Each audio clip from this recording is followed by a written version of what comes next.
Hello, everyone. Thank you for joining me for another episode of Normal America. I did not have this one planned tonight. I was just bored, and believe it or not, I'm so long-winded. I didn't get to talk about everything last night that I wanted to talk about. And I put 3 videos up today, and I think all 3 are worth discussing. So, yeah, I thought, why not? So it'll be less formal. Hey, Milo, what's up? Normally, I'm not known for my formality. Less formal than even usual. How's that for tonight? So, yeah, I'm looking forward to it, though. Milo's one of my great patrons. He really helped me get set up. I think my audio and video quality has been a lot better as of late. I've been able to do some things like great friend of mine named Chirby helped me immensely set up the audio, set up all kinds of new things that's going on with my channel. So thanks a lot. I started last night. People requested that I start a Discord channel, which I did do. So maybe I'll post the link to that tonight. I'm still tweaking it, but yeah, that's what's going on. So yeah, let's just jump right in. So what I wanted to talk about yesterday, but I got wound up about impeachment for about 2 hours, was the Covington thing. Now I did about 5 to 10 minutes on Covington at the end, but I could talk about the Covington situation for probably 8 hours and not run out of stuff to say. January 20th of last year, 2019, was when the Covington story started to break. So the beginning of this week was the 1-year anniversary. So we had other stuff going on with the Virginia rally, with impeachment. So I didn't get to talk about it Monday, but it definitely deserves its due diligence. When we talk about things that affect us politically in the political realm, to me, the most severe things we see are the corruption of the FBI, the spying on Trump campaign, the FISA abuses, the trying to take away our First Amendment rights, trying to take away our Second Amendment.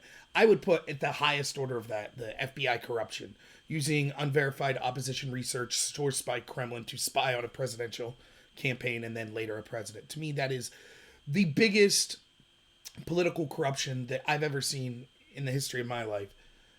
But when you talk about outside of politics and culture, I think that the 2 stories that to me in the past couple years that have signified the dangers and the insane area we may be going into in the future were the Covington situation and the Kavanaugh situation. Hey, by the way, as always, can I just get a check to make sure my audio's working? If y'all can't hear me, let me know. Sounds good on my end. At least it looks good, but just let me know if there's any problems with it or buffering or anything like that. But yeah, Covington's that important. And the Covington thing happened, I believe, before the Kavanaugh thing. The reason that Covington was so important to me, and I think is indicative of where we're going, where the establishment wants us to go, it's entirely new. Everybody knows that the argument or the idea from the establishment to divide and conquer. That's what identity politics is about. But this was really the epitome. This was exponentially raising the stakes in a very short amount of time. And it's something that I had been talking about before the Covington situation, the idea of cultural Marxism. Now, as I've said before, I was in debate in university. Thanks everyone. SJG. Yeah, I got the little, what do you want from me, SJG? I got the little, what do you call it? Accent with the ER and normal. If I title it Nor spelled like my last name, America, people be like, Noermal? What the heck is that? So, people get the idea. I'm punishing people with it. You get it? It's a pun. Dad jokes. But yeah, thanks for being here, Umpire, as well. Layman, Gallagher, thank you. Alan, thanks for being here. Everyone. So that's how important this was, the Covington. I talked about cultural Marxism all the time. I was in debate in university. I started in like 2003, I believe.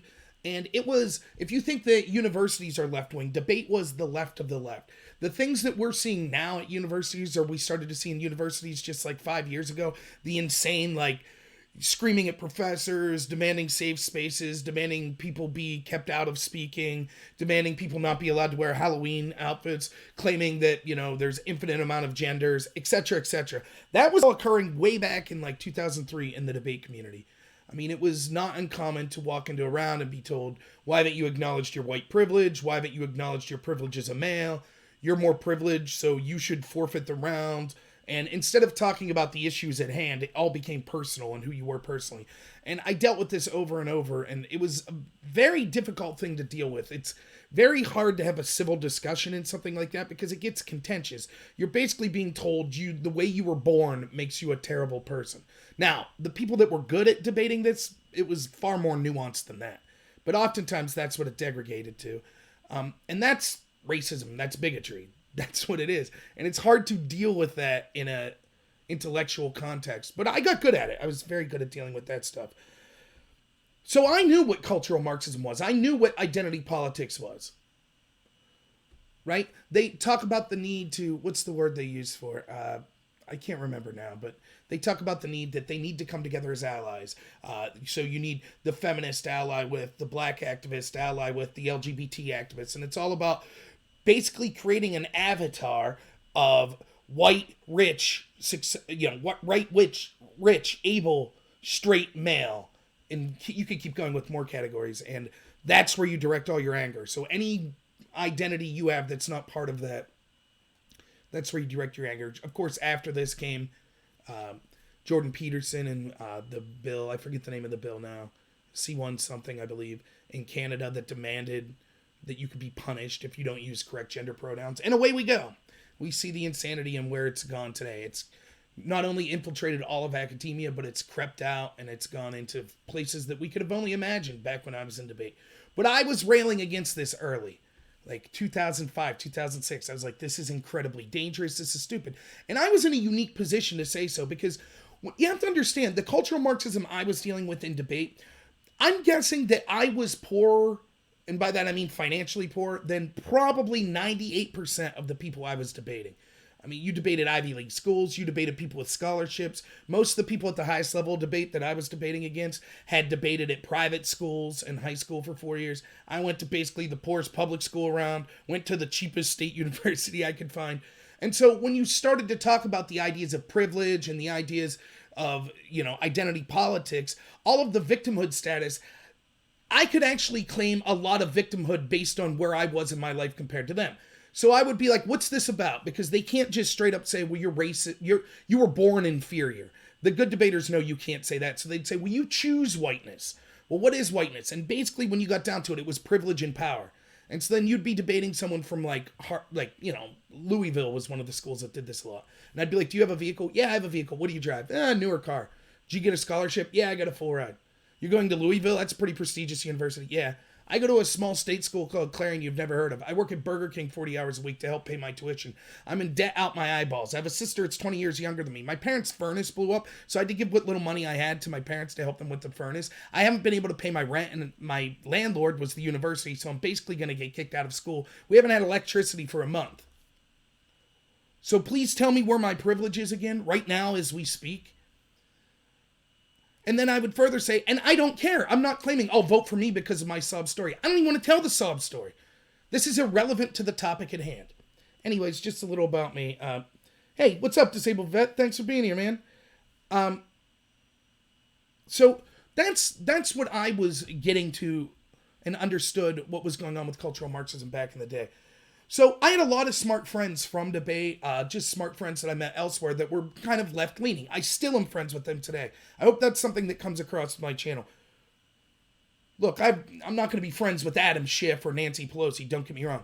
But mostly, most people, regardless if they're coming in the left and the right, most of us want the same things. We want a successful country. We want people to be healthy. We want people to have food, shelter, and we want crime to go down. Most people want those things.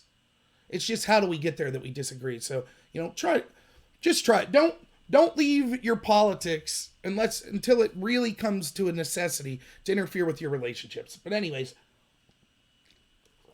a lot of these friends that I would consider smart people, they used to make fun of me when I'd go off about identity politics and cultural Marxism. Oh, that's a myth. Things aren't as bad as they seem. Come on, please.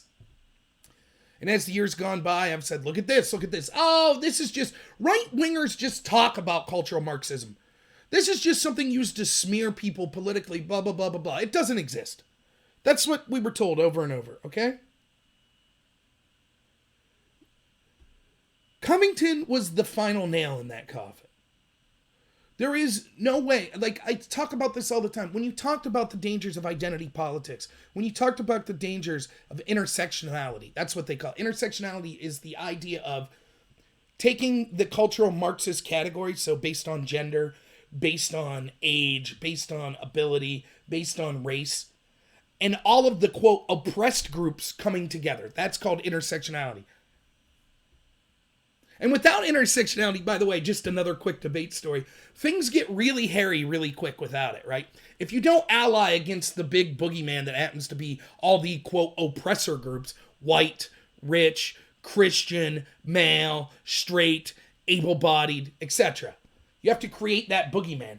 If you don't, then you end up in some crazy situations. So you would be in debates, because I judged debates as well when I was done competing, and you would have a debate where a feminist team would stand up and be like, the United States is a patriarchy, men are evil, and we need to disrupt the patriarchy, overthrow men.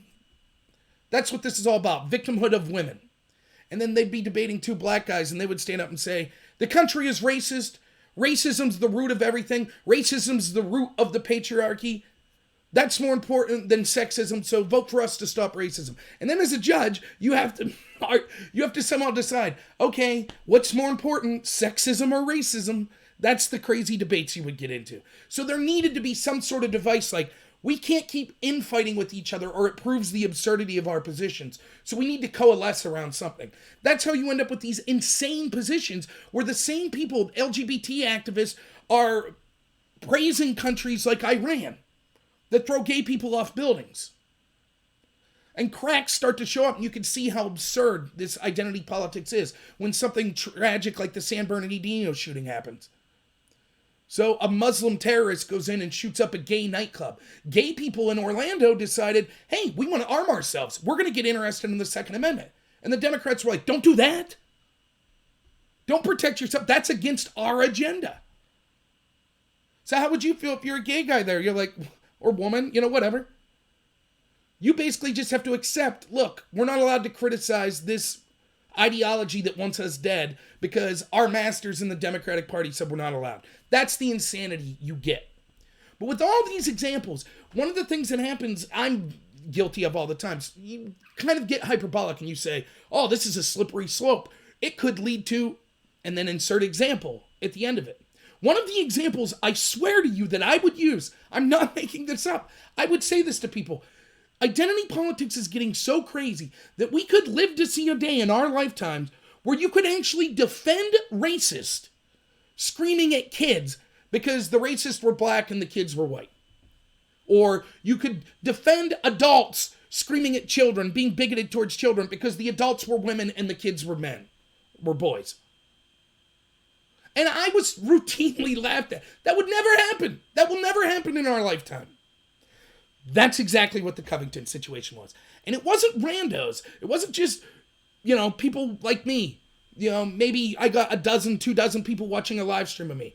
And I said something crazy. Or someone on Twitter said something crazy. Oh, no. This was people at the top of the Democratic Party, people at the top of the entertainment industry, and people at the top of the media. Over and over and over again. The story broke. It was like wildfire.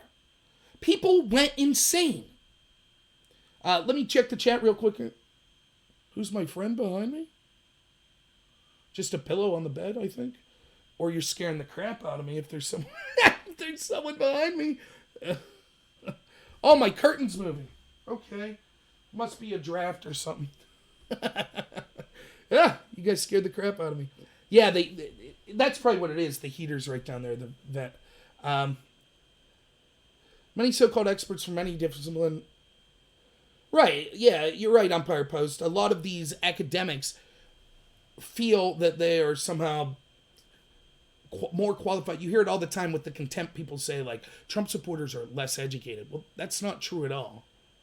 They might have less college experience, but that doesn't mean they're less intelligent. And if you want to say, well, we're using educated not to mean that, just to mean more college experience, well, that doesn't necessarily mean people are even more informed on those particular subjects. I've met plenty of I had a feminist professor in university. Keep in mind, I was debating at the highest level that you can in the United States. So we talked about feminism all the time. Really high level feminist critiques that were going on, right? So I took a feminism class because I'm like, this would be a breeze. It'll be an easy, A for me because I know all this literature. I've read it all.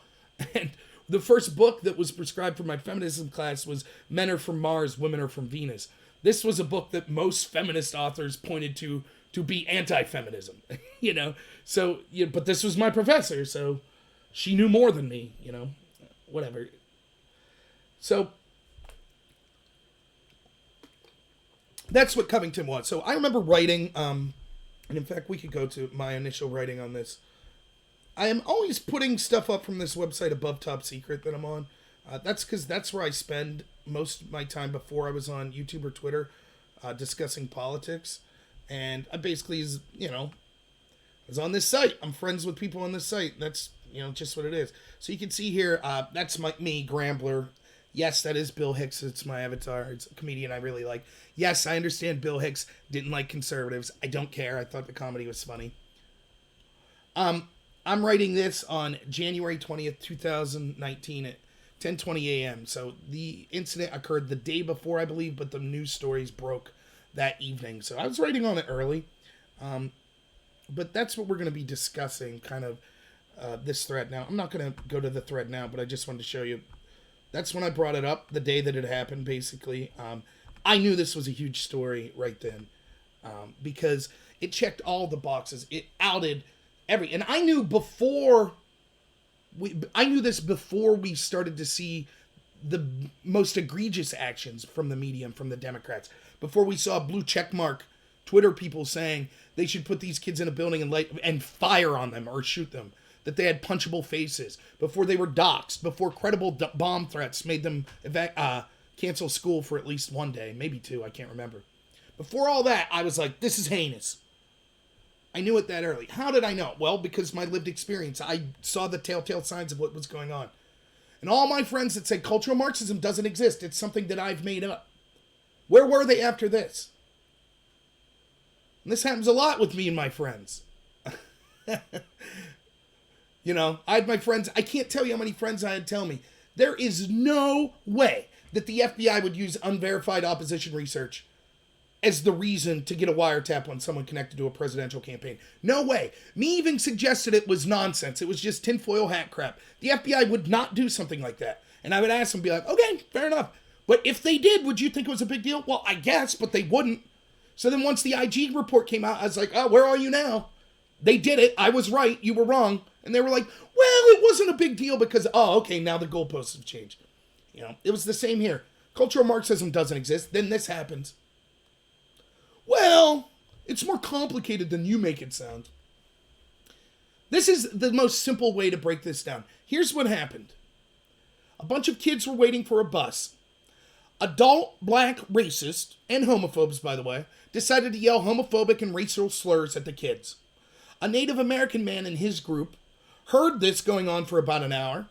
By the way, the Black Hebrew Israelites were also shouting vitriol at the Native Americans for a moment, until they realized that the Native Americans also hated the young kids because of their hat and because of their skin color.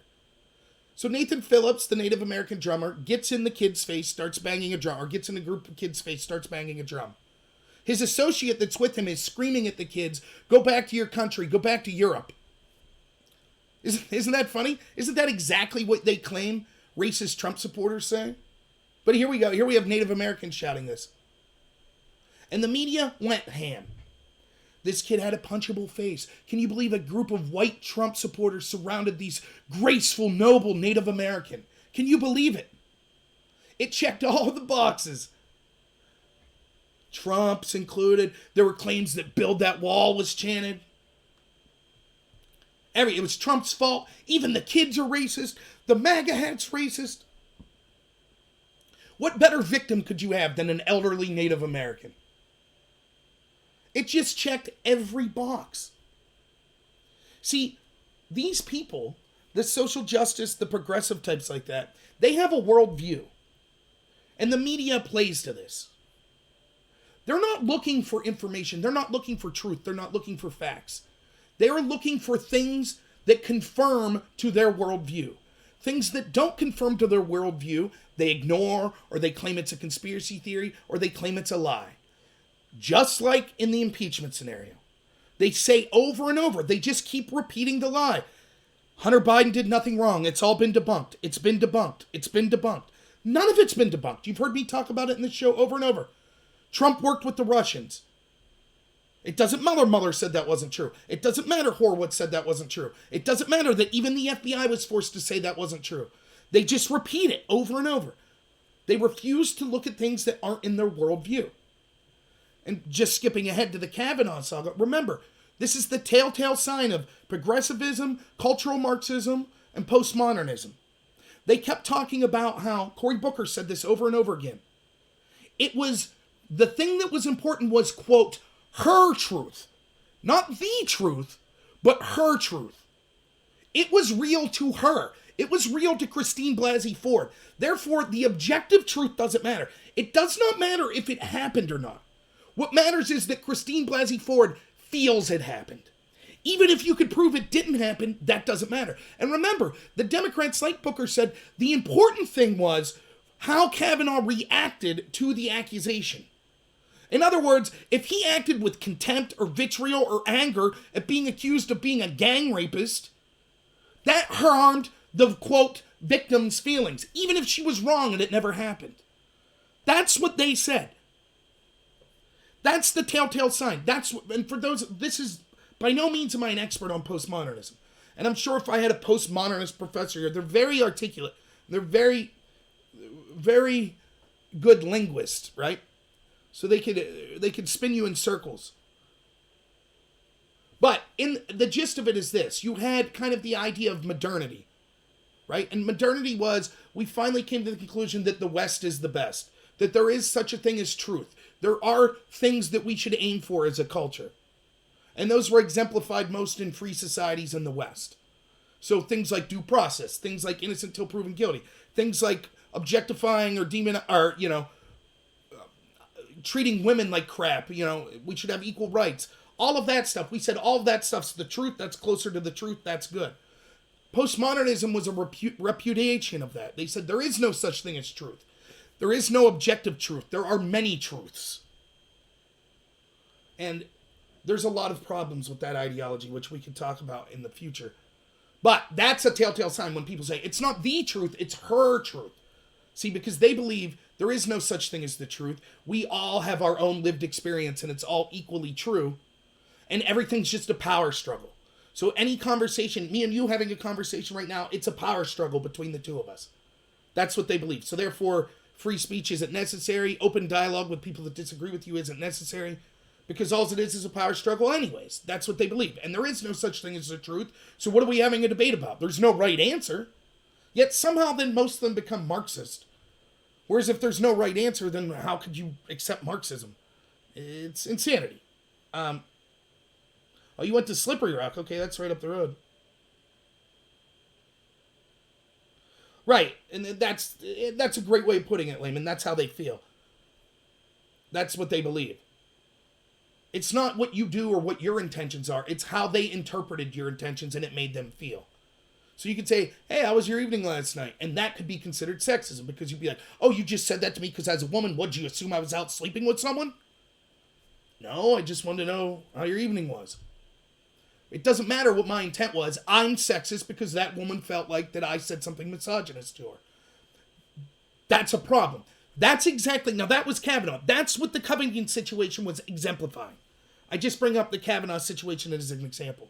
Do you understand that this is the end of civilization if we all adopt this idea, if this becomes the prevailing orthodoxy? And we're well on our way, by the way. Now, don't get too pessimistic because I think what you're finding is people are getting fed up with it.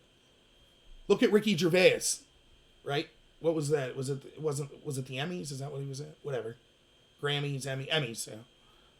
Look at Dave Chappelle's latest stand-up. Comedians, they're going to be one of the first people on. Right-wing people that are unfairly maligned, Trump supporters, they're going to be one of the first people that realize how insane this is. But eventually, people are going to see, younger people are starting to wake up. Not millennials, but the generation below them. They're starting to get fed up with this identity politics crap. Remember the Me Too movement? I said this is dangerous. Many people said it was dangerous. Yes, it's a good thing to get disgusting people in power, particularly men in power that have been left getting away, abusing women over and over and over again. Yes, we should go after those people. But instead of just going up, we went after what? 1 or 2 token of them. People like Epstein were allowed to walk free. People like Bill Clinton that was credibly accused allowed to walk free. Right? All sorts of other really powerful people. Still don't know what's going on with that Epstein. He just killed himself, so don't worry about it, right? Where's the Me Too movement on that crap? Instead, though, they're going to go after people. Oh, I had a bad date. Me too. Oh, if a man and a woman are drunk, the woman can't consent, so that's rape. But what about the man? Do you see the insanity of identity politics? Again, is this what we just had MLK Day? Is this what MLK had in mind with treating people based on the content of their character? Another way of putting what MLK said was, we judge you by your actions. We judge you by who you are is the things you do and the things you say. It's not how you look, where you come from, biologically how you're made up. That's not who you are. We should judge you based on your actions, not on your appearance. And cultural Marxism is the opposite of that.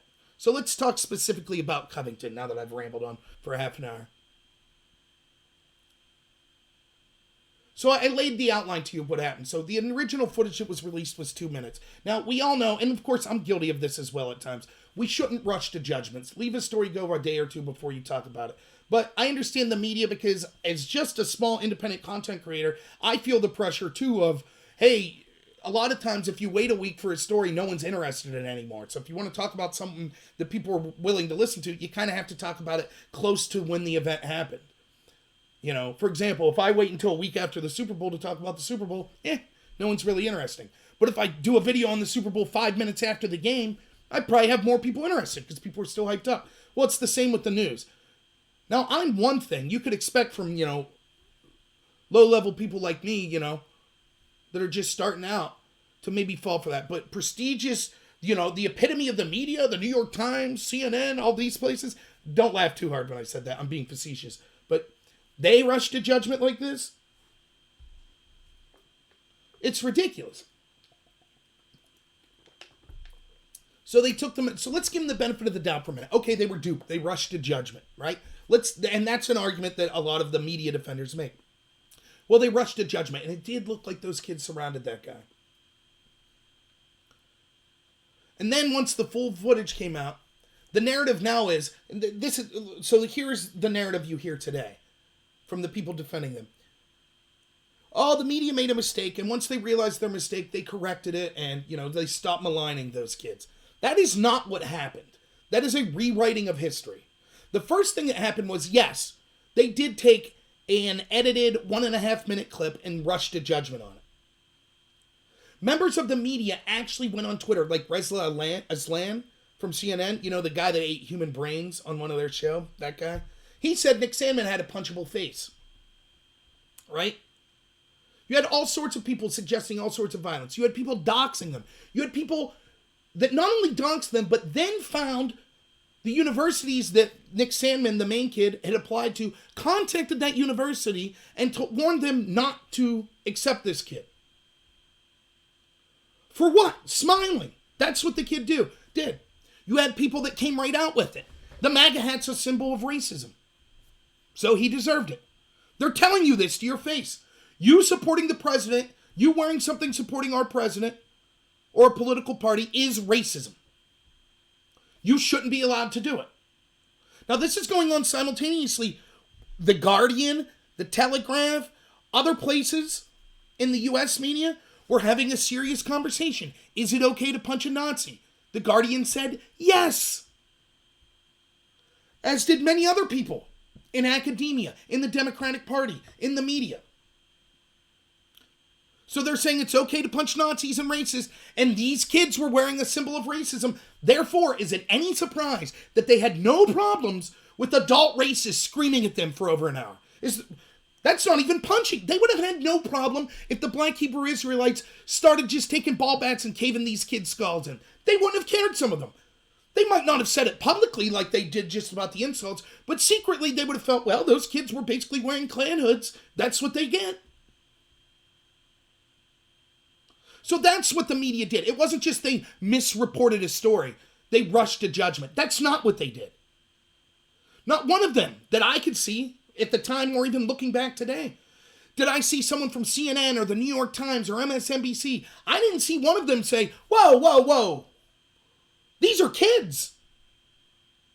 We know these kids are being doxxed. Maybe we should shelve this story until we find out what's really going on here. Nope. Full speed ahead. So then the full video comes out. Now this is where everyone said, well, maybe the media, on my video today, one of my great people that watch my, hey, what's up, Blase and Sassy Fresh, thanks for being here. One of the people that commented on my video, which I even if you disagree with me, please comment. I really appreciate it. And if you saw some of my videos today, I was kind of disagreeing with some people in the comment section who normally agree with me. One of them's a good friend of mine, Dib, who's one of my patrons. We disagreed on one of my videos. So we should all disagree on things, no problem. But, I guess it was on Above Top Secret where I put this, they said, hopefully we learned a lesson from this. There was no lesson learned. The media learned no lesson. And people were saying this is the time. Well, this is a teachable moment. They always said that under Obama, right? This is a teachable moment. Our bad. We won't rush to judgment again. I knew it was a lie immediately. One, because I've seen the past behavior of the media. And second, because they immediately, as soon as they apologized or corrected the record, the first thing they did was start to go back and dig up other stuff about Covington High School. Now, if I smeared you, let's just take, let's say Alan Spence there, right? Let's just say I'd say Alan. I'm like, oh, I saw Alan shoving a Native American guy and yelling things about Native Americans. That's because he went to that crappy, I went to Red Bank High School. So we'll say, that's because Alan went to that crappy Red Bank High School. Yep. And then Alan proves like, no, that's not what happened at all. And I say, oh, my bad, Alan. I'm sorry about that, man. I'm sorry. But, look at all these other racists at your high school from 10 years ago. What the hell is that relevant to the story for? You bring up things from 6 years before these kids were even at that school, and there's no need to bring up that story unless you're still trying to malign these kids. You're still trying to say, yes, our doxing of these kids, our threatening of these kids, are calling them horrible names, are defending adult racists, yelling at them. Okay, we didn't have the whole story, but we were still justified. And what was the first thing they came up with? I could think of 3 that they came up with. The first one was, well, we went to a high school basketball game. We saw pictures from 6 years ago, and it was called a blackout game, where their uniforms were all black, and kids painted themselves totally black with like monster paint on and cheered for their teams. I went to a school called Red Bank. I painted myself red and white several times. I announced basketball games. Wasn't good enough to play basketball, but I announced the games. Yeah, well, good, Alan. You shouldn't yell at Native American people. So I know about painting myself up. Our school colors were red and white. If we had a black kid that painted himself white with just a little red, no one would have said, oh, he's maligning white people. It would have just been like, yeah, it's school colors. Even you could say, well, it's different. Just painting yourself white's not as offensive as painting yourself black. Even if you believe that garbage, okay, fine. Historically, you're right. But you wouldn't even come to the conclusion, oh, he painted himself white. He must be making a political statement. You'd say, oh, it's school colors. Yeah. Nope. Yep. Makes sense. It's just showing school spirit. No one would have batted an eye. We played schools that were black. I can't remember if I ever saw a fan totally painted black. It would have never crossed anyone's mind. Oh, that's a racial statement. It's just, support your team. That's it. So that's the first thing they brought up. Total garbage nonsense. And if you're a member of the media or whoever still believes, if you paint yourself black, you're a racist, I would like you to go to an Oakland Raiders game, or what will they be? The Las Vegas Raiders next year. That's one of the most famous things about their team. How insane their fans are. They wear these, what do they call them? Raider Nation. They wear these, crazy spiked shoulder pads, and they paint themselves totally black with silver lines on their face. Are they racist as well? Huh. I don't remember anyone ever making that accusation. Almost like you just selectively apply this crap, which is what cultural Marxism's about. Because remember, there's no truth. There's only victims and oppressors. And so you could select, that's why Northam could wear blackface. That's why Justin Trudeau could wear actual blackface. It's okay because they agree with the left politically. The second thing that they accused Covington of doing, they said that they had a gay valedictorian that wasn't allowed to give a speech. How does that have anything to do with these kids that were at this rally? Nothing. What is the newsworthiness of that? Is that a national news story to anyone that someone wasn't allowed to give their valedictorian speech? No, it was brought up purely because they were still trying to smear these kids and their school. That's it. After they supposedly apologized, after they supposedly corrected the record, after people said, oh, maybe they've learned something, they won't do stuff like this again. Immediately, at the same time, they're saying, oh, and this gay valedictorian wasn't allowed to give a speech. Only problem was, it wasn't even Covington. And the reason the person wasn't allowed to give a speech had nothing to do with their sexuality. It was that the rules were you had to have the speech turned in so the administration could see what the speech was, and it had to be a certain length. And he didn't meet the requirements for that. So instead of editing it as the school suggested, he said, I'm not going to do it. How is that relevant to the media covering for adult black racists yelling homophobic and racial slurs at children? And then the media pushing for them to get doxxed, for them to get threatened, and ruining their lives, calling them racist. How is that relevant? What does that valedictorian story have anything to do with it? It wasn't even the same school. The third, and this was possibly the most egregious, again, one of my good friends on that site, Above Top Secret, who's a left-leaning person. He said, well, actually, look, here's footage of what these kids were shouting elsewhere. And there was a clip that went around. It was an 8-second clip, and it was of two young women. I don't know, they were either like seniors in high school or maybe young college students, but, you know, teenage girls, maybe 18, 19, and a couple of younger kids than them. And the girls start filming, and they're like rolling their eyes. And they shoot over to the kids, and there's like 3 or 4 kids, and they're yelling, MAGA! That was it. Now, people were putting out, see, these kids weren't well behaved, see? Now, the media is pushing that. The same day they're saying, we're sorry, we should have waited for more context. So they just got burned by a 3-minute video, but now they're pushing an 8-second video. Why were these girls recording? If you're recording, why would it only be 8 seconds? Wouldn't you release the whole footage? Clearly they turned the camera on there. What was the precursor to them turning the camera on? Did they say something to the boys first? Were these boys even from the same group of the Covington kids? Is yelling MAGA really that bad? If I yell MAGA, does that mean that I deserve all of the crap that these Covington kids had to deal with? The same day that they're apologizing. Oh, we're sorry. We should do a better job of making sure we have full context before we report things. Oh, and look at this 8-second clip that may be from kids that have nothing to do with Covington. And they're yelling MAGA, so... And like I said, intelligent people I knew were pushing this. And I'm like, do you realize what you're doing? Now, as always, let's take the shoe on the other foot test, right? Let's say that a bunch of neo-Nazis were waiting outside the Capitol building and an inner-city school was there on a field trip. For whatever cause, doesn't matter. Maybe they're wearing Barack Obama shirts, as they have well within their rights to do. If I saw a bunch of young black kids at the Capitol building having fun on a field trip to our nation's capital, wearing Obama stuff, I'd be like, hey, what's up, guys? How y'all doing?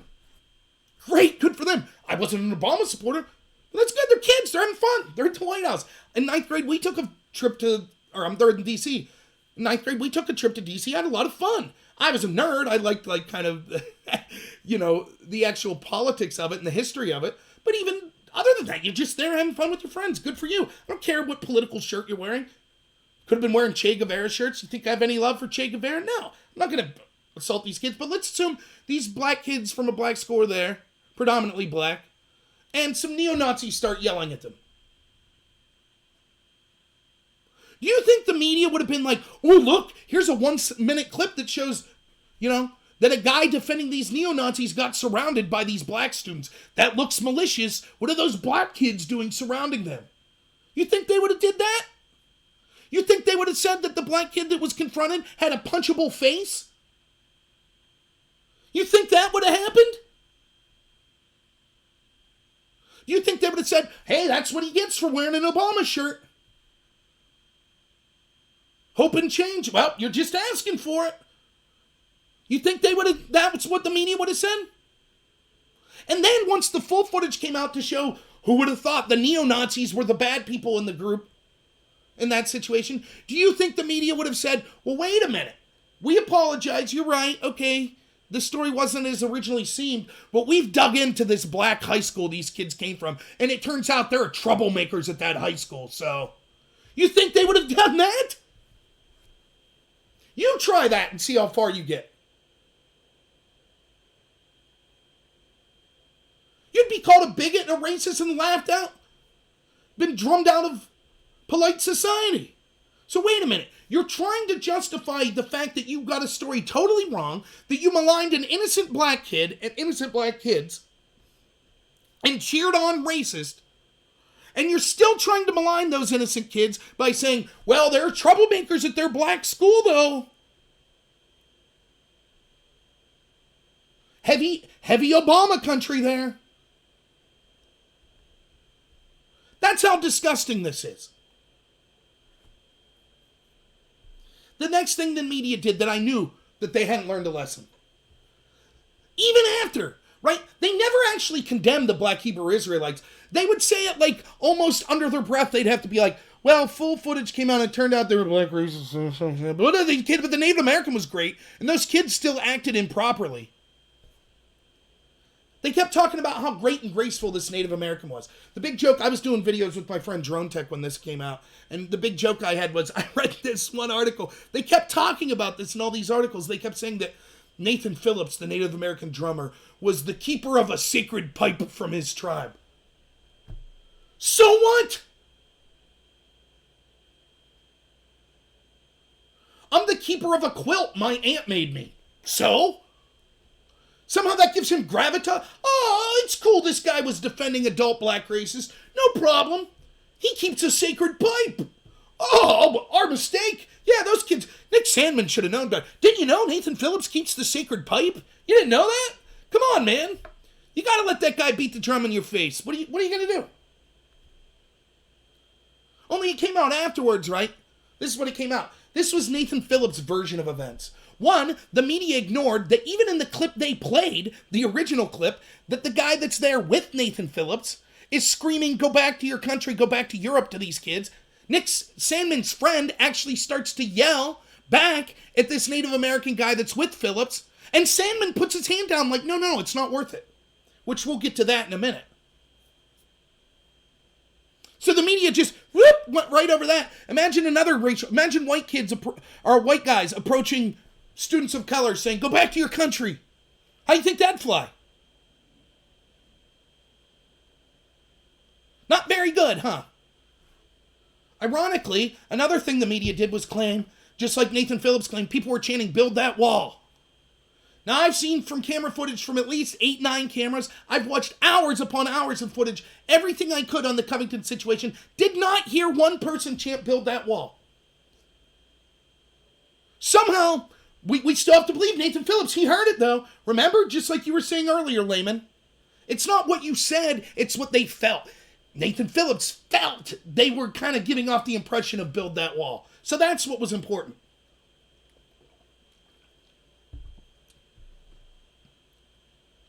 We later found out Nathan Phillips, when he was interviewed, said, this was basically what he said. I'm paraphrasing, so look it up for yourself. But he said he saw the black racists and the kids going back and forth, and he was listening, and they were saying some harsh truths. These racists were saying some harsh truths that the kids didn't want to hear. Notice harsh truths. That's what he said. Not bigoted racial attacks. Harsh truths. And the kids didn't want to hear them. And he had seen mob mentality before, so he thought that those kids were going to rush those adult racists. So he had to intervene to defend the racist. That's by his own admission when interviewed by the mainstream media. Now, this is an adult, not just an adult, supposedly a wise, graceful older man.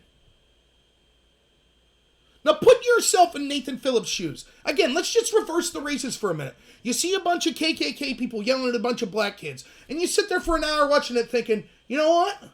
It's rude what these KKK members are saying, but those are some hard truths. Looks like these black kids are getting a little upset. I better intervene to help the KKK. Do you think that any adult in their right mind that's not a bigot themselves would come to that conclusion? Anyone? But reverse the races. I watched a bunch of Black Hebrew Israelites, adult racist, homophobes, yell at these kids for an hour, and I thought, geez, I better defend the racist. That's what this noble, graceful keeper of the sacred pipe decided to do. Sounds like he's been hitting the sacred pipe a little too hard, if you ask me. But we can't criticize him because, my God, Native American, that's one of the biggest victimhood groups. Ask Elizabeth Warren. Her life's been hell because of her heritage. So they had to play it up even after we saw the full footage. He lied over and over. He lied when he said he was surrounded. He lied when he said the kids approached him. He lied when he said Nick Sandmann blocked his area of escape. All of that was lies that we could prove were lies. And still the media hailed this guy as a hero. Then we found out that he was kind of a stolen valor guy, wasn't he? He lied about what he did in the service to beef up his record. Then what'd he do like 2 days later? He stormed a Catholic event that was going on in the middle of the church service, was beating on the doors, trying to protest it. He's a professional left-wing protester. That's who he is. But we had to believe him. It was okay that he was defending adult black racists because he's noble and graceful. That's called racism. You're treating them like a child. Just because someone's Native American doesn't mean, oh, you're so special. You're Native American. Oh, my goodness. Oh, you have a special pipe. Oh, isn't that cute? Look at this guy. He's got a drum and a pipe. Oh, it's so cute. No, don't worry. You can't do anything wrong. You're so special. Please. We want to have you at our parties. You'll be like our special pet. We'll come. Yeah, we know a Native American guy. He has a special pipe and drum. Oh, you guys are going to love it. Oh, no, you're so precious. You were just defending those adult black racists. That's so amazing. What an amazing, graceful. Do you see how graceful this guy is? Oh, my God. He's just so perfect.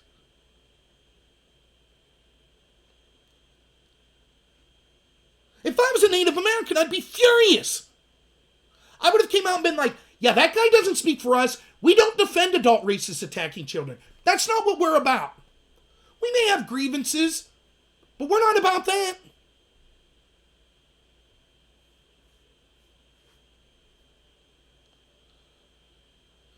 Yeah, and you're right. That is what I'm saying, Johnny Five. Thanks for being here.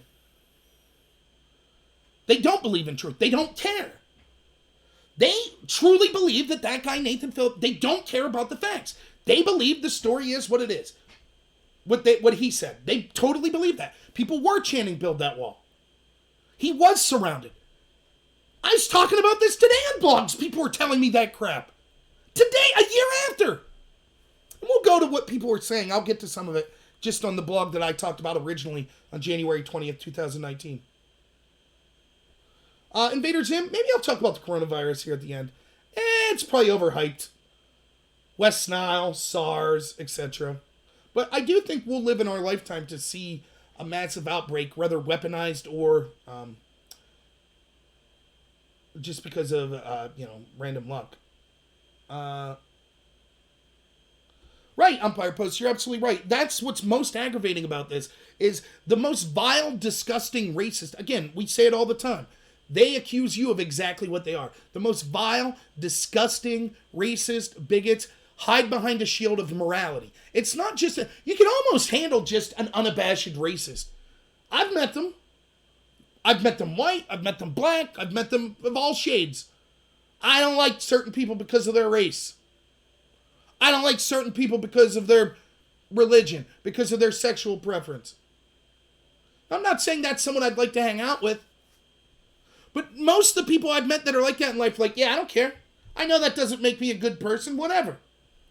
But to actually say, oh, white children deserve to be attacked by adult black racists, and we have to believe a Native American defending those adult black racists just because the skin colors match up, and if you don't agree with us, you're an immoral bigot. There's something extra nefarious about that. There's something extra crappy that just makes you disgust you. Like in the pit of your stomach, just makes you, are you kidding me? as Nathan Phillips. Big hero. That's how I knew the media hadn't learned the lesson. And then the last thing, why I knew the media didn't learn a lesson. They still, after all this, said, well, where were the kids' chaperones? Some of the kids were behaving badly. One of the kids seemed to do an Indian cheer. The kids had blame here too. Everybody's saying that. Nick Sandmann could have acted better. First off, yes, there was a kid making a Native American cheer. What was said by people that talked about in the crowd was they thought the Native American was joining their school chant. So they were chanting, not thinking it was offensive, but that they were joining in with them. But let's give the benefit of the doubt to the people. Let's say it was rude. Okay, there was a rude kid, a kid acting rudely. Put the shoe on the other foot. If neo-Nazis are yelling at an inner-city school, is anyone going to make the argument, well, and by the way, yes, neo-Nazis are bad and all, but those kids were being ill-behaved. You think that's an argument people are going to make? I wonder why it flies here. And then, the most aggravating thing of this whole situation was Nick Sandmann, the kid that was smirking, that's face went viral, that was doxxed, that was smeared, that was threatened, had death threats. By celebrities, by media people. To this day, people say, well, he acted like a jerk.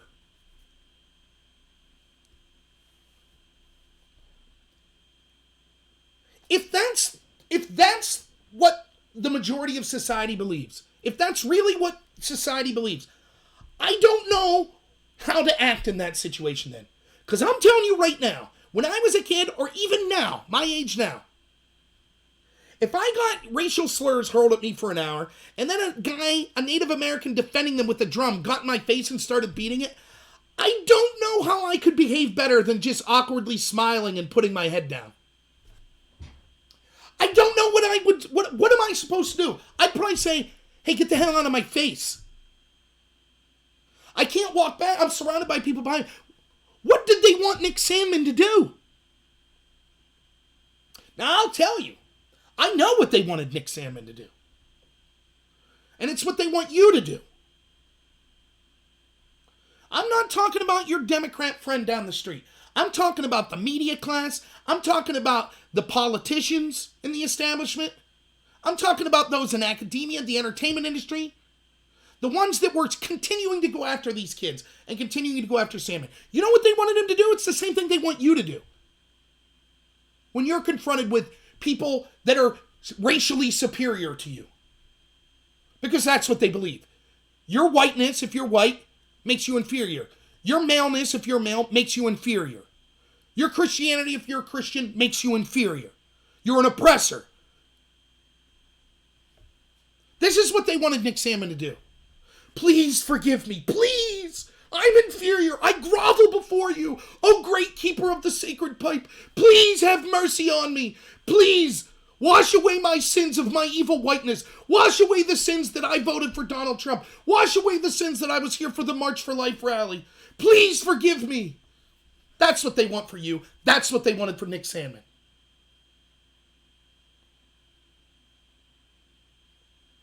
That's what cultural Marxism is. It is complete and total racism and bigotry. Based on your race, based on your gender, based on your political party, based on your ability, based on your wealth, based on your age, based on your sexual preference, based on your weight, based on your looks, based on your strength, based on your intelligence, all of those categories. That's how you will be judged. Not by your actions. Any objective person would say that the order of fault goes, 1, the Black Hebrew Israelites that were disgusting and there's nothing positive to say about them. 2nd, and a close second, the Native American group led by Nathan Phillips, who defended adult racists yelling at children. He admitted he saw the whole thing. And then a far distant third would be maybe some of the kids could have acted better. But Nick Sandmann did nothing wrong. Politely smiling. He even told his friend not to respond to the Native American guy telling him to go back to Europe. He tried to avoid a confrontation. Well, he could have turned and walked away. He could have did something. Yeah? Or the guy could have not gotten his face banging a drum. You're starting to see a theme here. Now look how this applies to everything. I admit, I had questions about Trump killing Soleimani. I did. I'm still open to whether or not that was the best idea. But what did I say? There was a group of people led by the Tulsi Gabbards of the world and others that were saying, oh, the fact that Iran shot down that civilian airliner, that was because of Trump. It's Trump's fault. In other words, they're saying no deterrence whatsoever. If our embassy's attacked, I'm not talking about should our embassy be there. I'm not talking about should we have troops in the Middle East. But if they're there and they get attacked, what Tulsi and all of these people are saying is, we cannot respond. We can't even suggest that we'll respond. Only total capitulation. You must grovel. You must beg for forgiveness. That's the only acceptable thing. Otherwise, if you don't, and then Iran gets fearful that you might respond and they kill a bunch of civilians, it's your fault. And look how they say that, like, what's the lesson we learn? Are we blaming rape victims now? No. That's something that did happen in the past. That's something that does happen in Iran. That's something that does happen in inferior cultures all around the world. There are cultures where they stone rape victims or adulterers. We know not to blame them. That's disgusting and absurd in this country. But it's okay to blame these kids. They should have known better to be somewhere where adult black racists wanted to yell at them. They should have known better to not run away and grovel when a Native American defending those adult racists got in their face and started beating a drum. It's their fault. They should have known not to wear a MAGA hat. That's racist.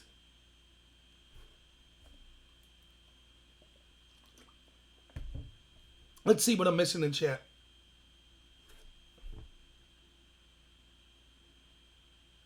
Yeah, Layman, I agree. I'm not... Look, I was an atheist for a long time. I had bad religious experience in high school. I went to a church that I did not care for, that I thought taught me bad lessons. I've started to kind of realize the absurdity of my position. I still don't follow any organized religion, and I don't think about it too hard. I just believe in being Christ-like. I don't judge anyone, whether you be atheist, if you're a Muslim, if you're Jewish. If you act Christ-like, that's good enough for me. The details don't matter to me. All I know is there's a person that I should model my life after. And I try. And I fall short all the time.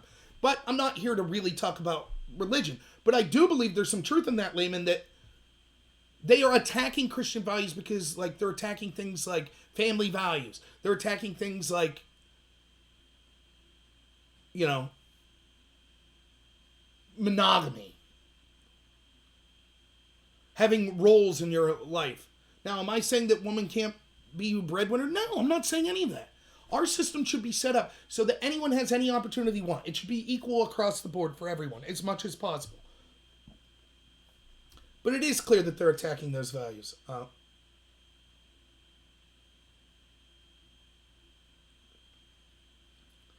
Let's see, Edward Bernays, yeah. Sassy Frats, my buddy SJG, who's a moderator in here, he's currently working on a video about Edward Bernays. Hopefully I'll get to do a chat with him about that, but that's something to be looking out. Edward Bernays, yeah, manipulating the masses. I mean, he had it down to a science. It's like that scene in Men in Black, right?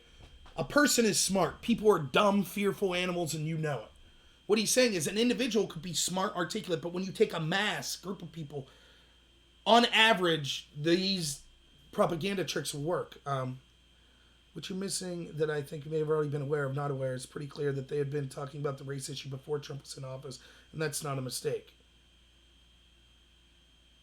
Thanks, Johnny Five. Yeah, Michael, this certainly was going on. And like I said, I was dealing with it in debate in 2003. This type of stuff, this rhetoric. And it's incredibly dangerous. It is just, they can glorify it all they want. It's racism. That's what it is. It's bigotry. It's that simple. And you could say that. You could have this argument with them. You're like, look, you shouldn't prejudge people based on their race as oppressors or oppressed. Oh, but you have white privilege and blah, blah, blah, blah, blah.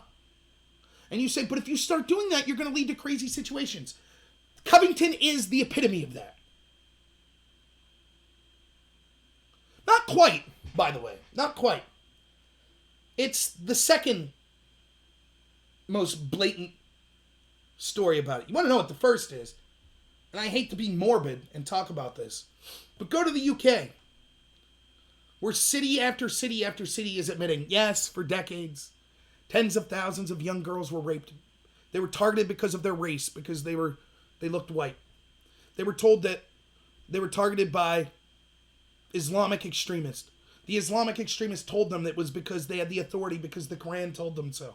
That's what the victims all say, many of them. That's what they said, right?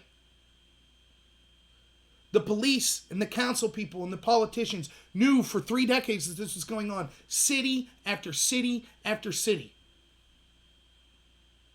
Some of the most heinous actions you could believe. Gang rapes. Like, I could tell you a story. I saw an interview with a guy. Like, this is... I'll make a hand signal like this where you can come back. If you're squeamish, stop listening until I wave my hands. It's just something that I actually cried while watching. A father, this was his story, and again, I'm paraphrasing. In a city in the UK. His daughter got hooked on drugs by these people, and they were grooming her, gang raping her.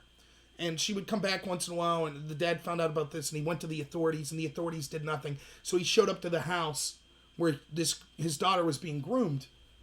And basically the rapist called the police, and he was escorted out of there. And he said, soon after that, I don't know if it was the same night or a night after, that these people that were gang raping his daughter called him on the phone and did it on the phone so he could hear. That is about the most vile, disgusting stuff you could ever imagine. Right? Why was that allowed to occur? Because of cultural Marxism. That's why. Because every single time that they do an investigation, what do they find? You can come back to listening if you left. Every single time they come back with an investigation, they say, well, the police were afraid to be called racist. The council people were afraid to be called racist. That's the next step. We have to sacrifice young girls to be gang raped because we don't want to be called racist. The pain of you calling us racist is so severe that we've made a judgment that young girls need to be gang raped. That's a less severe pain. Says the same leftist that will tell you, don't whistle at a woman.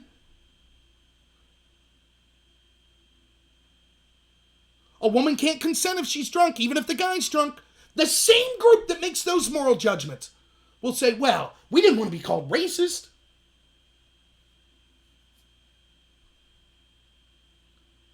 That's where we're heading. It's not radically different in the UK. They're just ahead of the curve. You don't think we're heading there? Did you watch the Covington situation?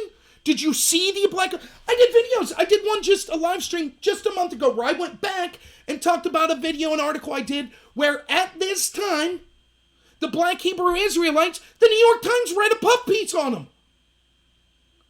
The ending of that article quoted a African-American studies professor that said, listen, you have to understand, although the Black Hebrew Israelites could be considered an extremist group, to the average black person, seeing someone in a MAGA hat is more threatening. Did you get that? Now, what did the Black Hebrew Israelites do? Well, one of their founders in Florida was accused in the early 90s, or maybe mid-90s, of beheading someone. He called to bring white people's ears as trophies. Then there was another incident where a person, admittedly, this might not have been because of his ideology, but one of their members killed his girlfriend and 5-year-old daughter. And then we just saw what just happened in Jersey. That shooting up at the deli where a police officer and 2 people were shot at a Jewish deli. Black Hebrew Israelites. Here's the New York Times running a puff piece about them. I was shocked. I was reading all this stuff on Twitter. I like the show Futurama, right? The guy that does Bender's voice, his name's John DiMaggio. He does a ton of voice work in cartoons and stuff that I like. John DiMaggio comes out and it's like, oh man, when we used to be working, we'd come out for lunch on the street corner. There's the Black Hebrew Israelites. We just laughed about it. They're on every street corner in my city. What are they preaching? Women are inferior. They're anti-LGBT rights. White people are inferior. Jews are inferior. cursing and screaming at people on street corners doing this, and they're allowed to preach. No one interferes. Now, take out the Black Hebrew Israelites and put KKK members on every corner. You think the police let that roll? You think that there's not a public outcry about that? That's power. Because of your skin color, you could be hateful and bigoted, and not only do people not care or give you reverence for it, mainstream media outlets will write puff pieces about you when you attack children.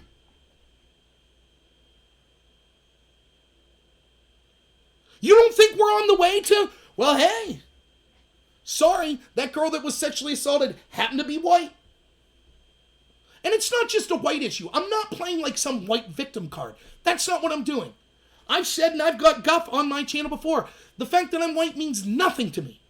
If white people would decide we don't want to have children anymore, voluntarily on their own, I won't care. I'm not concerned about ancestors that look like me or have the same bloodline as me. I'm concerned about ancestors that share beliefs that I share, that believe in liberty and personal responsibility in our Constitution.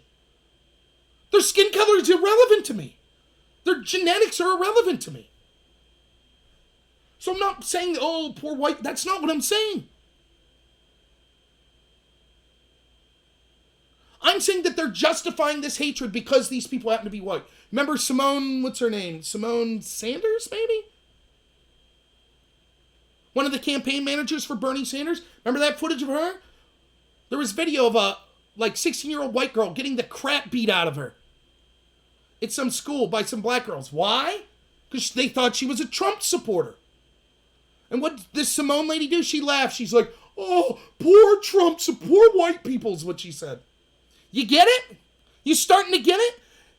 You think you could say that if you saw a gang of roving white students beating a black student? You think you could still be a campaign manager for a major presidential candidate by saying, oh, poor black people, poor Hispanic people?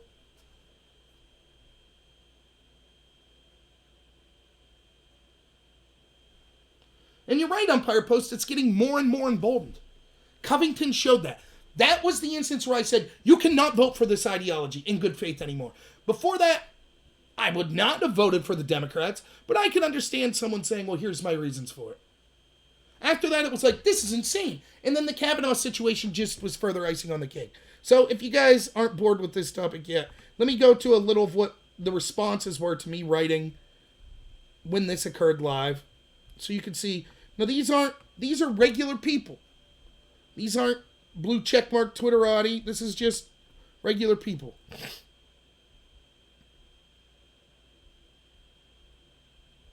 I'll skip what I wrote. Let's just get to some reactions.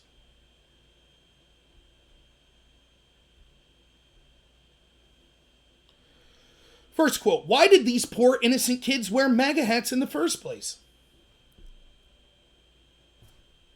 I don't know. Why did Obama people wear Hope and Change memorabilia? Why does a Steelers fan wear a Steelers hat? Why do people wear the U.S. flag? Why do you wear anything? Why do you wear something with a music logo or a shoe logo on it? Because you feel like it? Maybe because it's something you like and you want to show support for it? We gonna make this argument?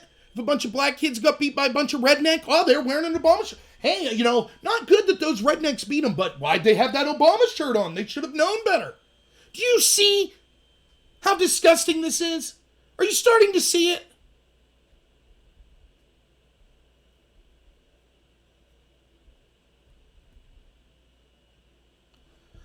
Next quote, I feel sorry for those kids. That kind of behavior is learned. Shame on their parents. That old man, though, wow, what grace.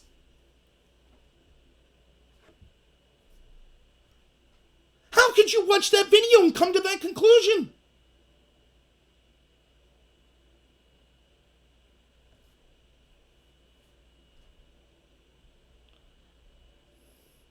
Why are a bunch of school kids wearing MAGA hats? You don't think it's strange that a bunch of kids on a school trip are wearing MAGA hats? They were at a March for Life rally. No, I don't think it's strange.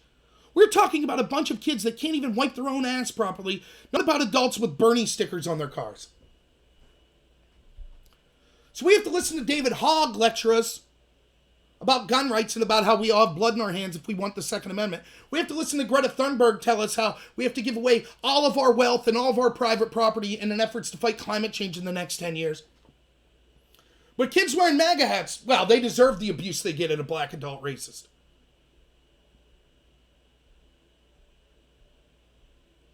Why are a bunch of kids wearing MAGA hats? Methinks these kids were looking for a confrontation and it was deliberate. Oh, okay. I'm sure you'd say the same thing if the shoe was on the other foot, right? Next person says to me, you never cease to amaze me. The time you spend defending idiots. The kids were wrong. Now I'm going back to real life. You should try it. You see? That's a theme from today, too, which I'll get to at the end of this segment. I'm the person that's the cultural Marxist. I'm the person playing identity politics. That's how they're trying to spin it. See, the fact that I'm calling out racist means that I'm the real racist. This is unimportant. I should go back to real life. Clearly the kids were wrong. You'll start to notice a theme when I'm engaged in conversations with people like this. They never talk about specifics. They just say, well, you're wrong. And I'll be like, but here's specifically what happened. Like I outlined to you the actual time frame of what happened. I could go through and timestamp the video and show, now here's what happened here, here, and here. And people like this will just say, clearly the kids were wrong. You're an idiot.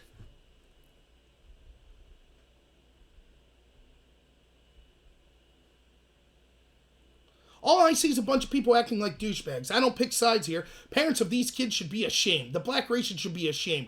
Only the native Indian behaved properly. By lying, by getting into a kid's face and beating a drum in his face, by defending adult racists. Do you see what they try to do?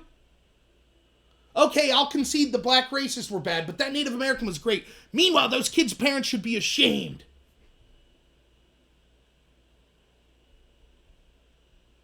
These comments are over and over, still to this day by people. This isn't just one or two insane people that thought these kids had it coming. This is prevalent amongst people on the left. Here's something that happened at the time. This is from The Hill. Over 10,000 people have signed a petition demanding changes at the Catholic high school whose students were taped harassing a Native American elder in Washington, D.C. 10,000 people signed a petition against these kids. 10,000! Because adult racists were screaming at them. And one kid had a smile on his face.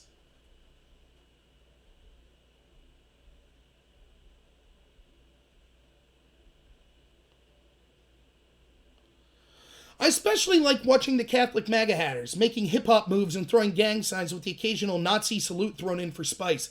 Tape, film, edit everything in America. We need an archive for the next generation. Everyone with the phone's a reporter. I didn't see any Nazi salutes. Isn't it amazing how people just see things that fit their narrative?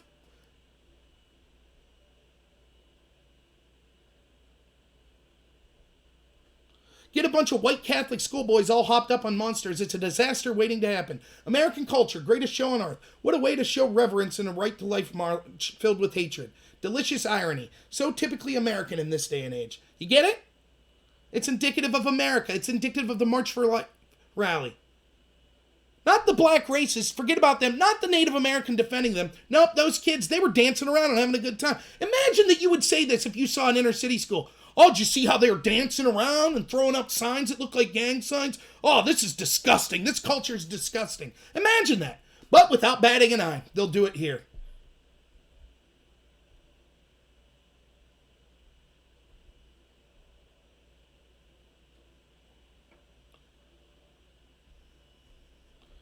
This person's making the argument, oh, well, you guys were upset about David Hogg. The difference with David Hogg was, one, all of the people with actual power that shaped the narrative, all of them said, you can't criticize him whatsoever. And second, David Hogg was running around saying, using vulgarities as much as possible, naming specific people and organizations and saying, you have blood on your hand. You're responsible for the death of children. And then people were responding back, and the media was going nuts saying, you can't say anything to him, he's a kid. In this situation, we have a kid smiling. And it's, well, hey, if you had a problem with David Hogg saying that you had blood in your hands for defending your rights, then you should have no problem with adult racists yelling at a kid who's smiling wearing a MAGA hat. You see, this is all part of this postmodernist garbage. Cultural relativism. There is no such thing as truth. Everyone's guilty, so everyone's guilty. No one's better than anyone else. So adult black racists yelling in homophobic and racial slurs at children, that's the same as you saying, hey, David Hogg, I don't think I have blood in my hands for defending the Second Amendment. Those things are equal, according to these people.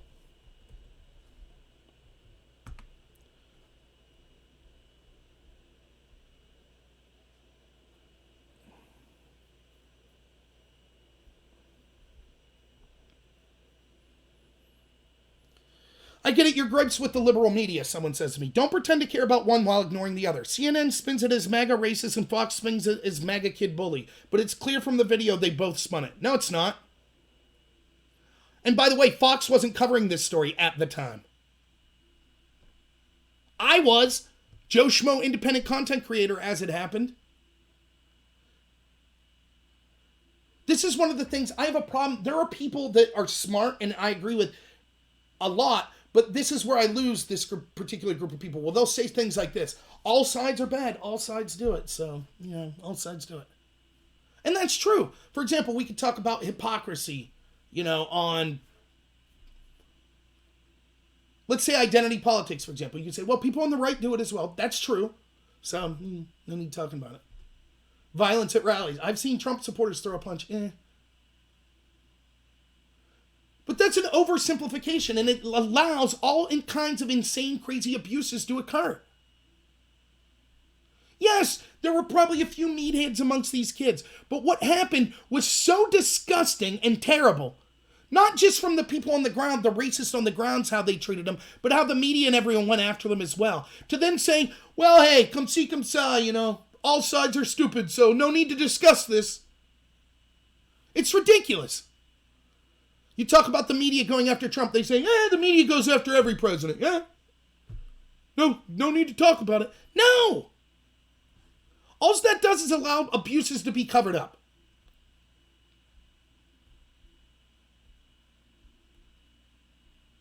I never said wearing a stupid hat's a crime, but these kids aren't innocent like Grambler, that's me, and the rest of the Trump circus are saying. The only reason they're wearing those hats is because they wanted to provoke a confrontation. Try wearing I Love Clinton's hat in the South and see where it gets you. Try wearing a CNN hat in the Trump rally and see where it gets you.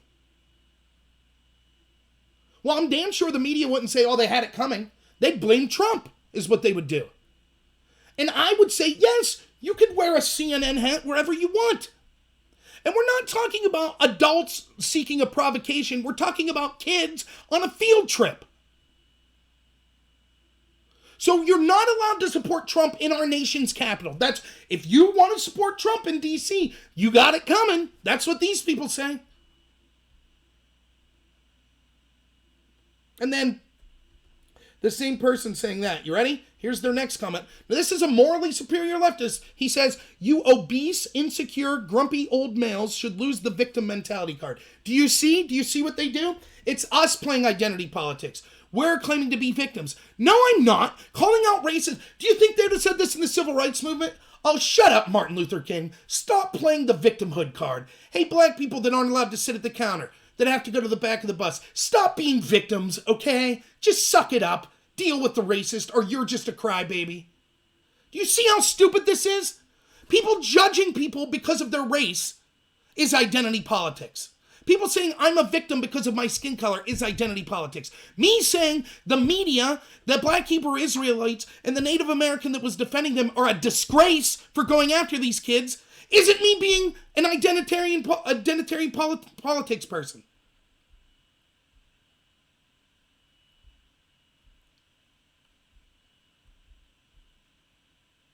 He wore the hat of the most unpopular president in the newer history of the USA, in an event that has nothing to do with Trump or what Trump stands for. The March for Life rally? The largest conservative gathering in the country? And you can't wear a conservative hat there, is what this person says. You had to know you're asking for trouble. And this is the same person that's been arguing with me. He wore a hat that's associated with bigotry. Yes, a MAGA hat equals bigotry. Trump is a bigot douchebag. Anything with Trump's name on it spells bigot. That's just how it is, and Trump has only himself to thank for it. You have no problem calling people communists or whatever, so I have no problem telling people what they are. There you have it. Support Trump, you're a bigot. You see? They believe this. They feel morally superior to us while they make these claims. You deserve to be beat because of your hat. You absolutely do. That's a sign of bigotry. It's a clanhood. We should defend black adult racists yelling at you.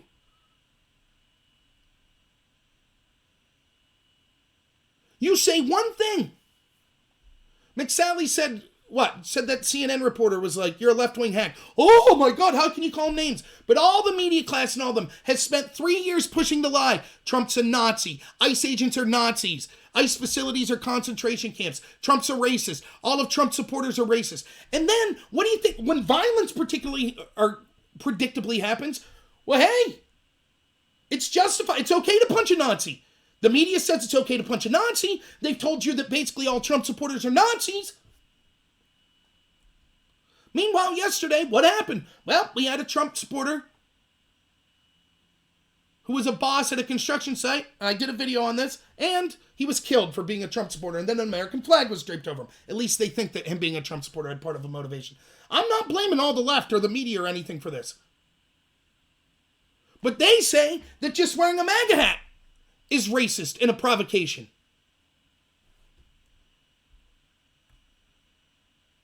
And this person says, oh, victim mentality. You know what? All this proves how unpopular Trump is. He is so popular that he can't even wear a crappy hat out without being labeled as a douche.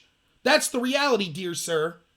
Do you see? So they control the narrative. They say he's a racist. Therefore, that's proof that he's a racist. If he wasn't a racist, people wouldn't call you racist. That's the mentality that these people have. Am I losing anyone here? Thanks, Empire Post. We'll see you.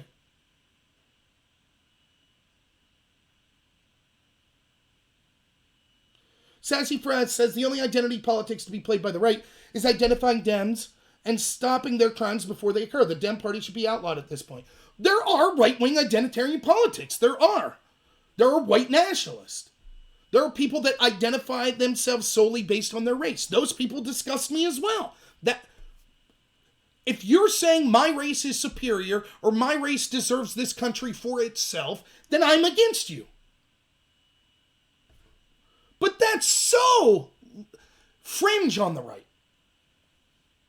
It's mainstream on the left in the Democratic Party. That's their mainstream beliefs. That's what they truly believe. That's why they're for affirmative action. That's why they're for reparations.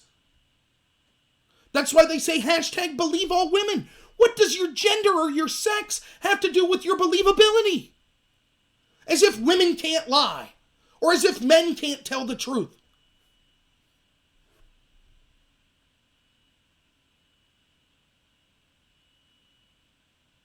Invader Sim says, YouTube realized they gave a voice to ordinary people, so they created Thought Police in order to shut down conservative channels like me. And today, YouTube's like China. Yeah, you're absolutely right.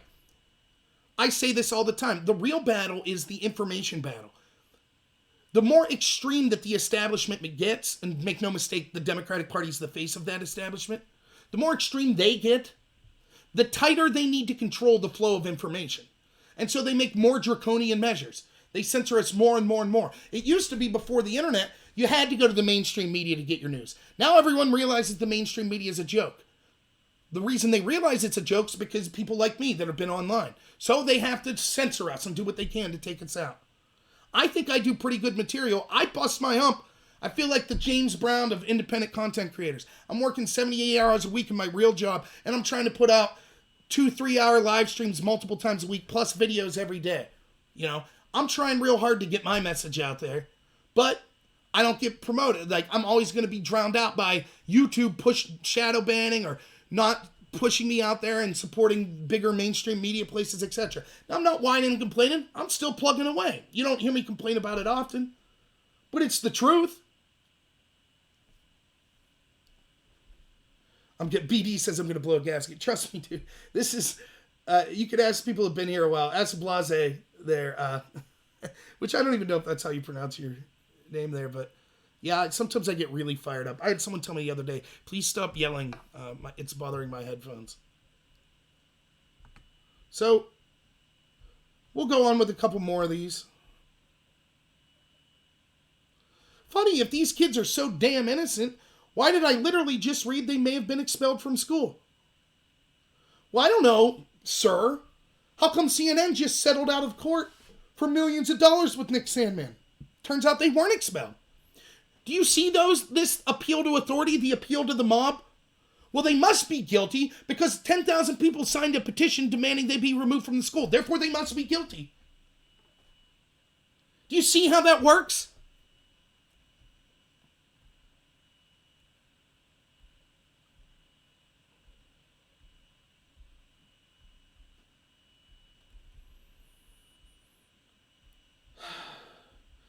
Let's see if I can find any more. That's actually a reasonable leftist. I mean, we'll just end it here. I mean, it just goes on and on. It's the same crap. And it wasn't just random online people saying that. You had media people. You had all sorts of people that were making these type of arguments. Do you see, can you get, though, a feel for what people in that group think? Oh, you're wearing a MAGA hat. You deserve it. That's a symbol of bigotry. Oh, you know, they're white. They were asking for trouble. Oh, the Native American was awesome, even though we know he lied. Oh, we need to dig into their background and find more crap about them. That's cultural Marxism. So just to sum up, two things to sum up on that. One, Nick Sandmann did win a lawsuit, and good for him. He absolutely deserves every penny he gets, and he's going after more people. And he should. I'm sick and tired of this argument from the left, particularly the establishment left. Not everyone. And look, I know I say that a lot, but I know I have left-wing people that watch me, and they get upset because they're like, you're smearing me as well, and I don't behave like that. So I'm not saying everyone, right? Labels are difficult. We have to use labels, but they're difficult. Oftentimes I paint with a broad brush. So if you're someone on the left and you don't think like this, then I'm not talking about you. But we see how prevalent it is on the left to engage in this cultural Marxism, this identity politics, to the point where even black adult racists yelling at children is acceptable because the children were white or the children had MAGA hats on. Never forget that. It will only get worse the more power these people get. Look at the Green New Deal. They're going to implement these policies and implement the monies given out based on race, based on marginalized communities. Massive government expansion. They're telling you, along with that expansion, that's going to take like over 50% of our economy probably, almost our entire energy sector. Massive social program growth. Massive. Hundreds of trillions of dollars we're talking about. Expanding the government in ways we've never seen. And at the same time, they're admitting, and by the way, one of the most important factors how this new government will work for you is what is your skin color? They're admitting that in their policy that's supposedly about climate change. They fully admit it. That's not fringe people in the Democratic Party. That's the leadership. You will be the next Nick Sandmann in that world. Screw you. And Mark, even if you're not white, and if you're not straight, and you're not a man, and you're all the oppressive classes, you're going to get screwed over anyways if you don't agree with the Democrats and the people running it.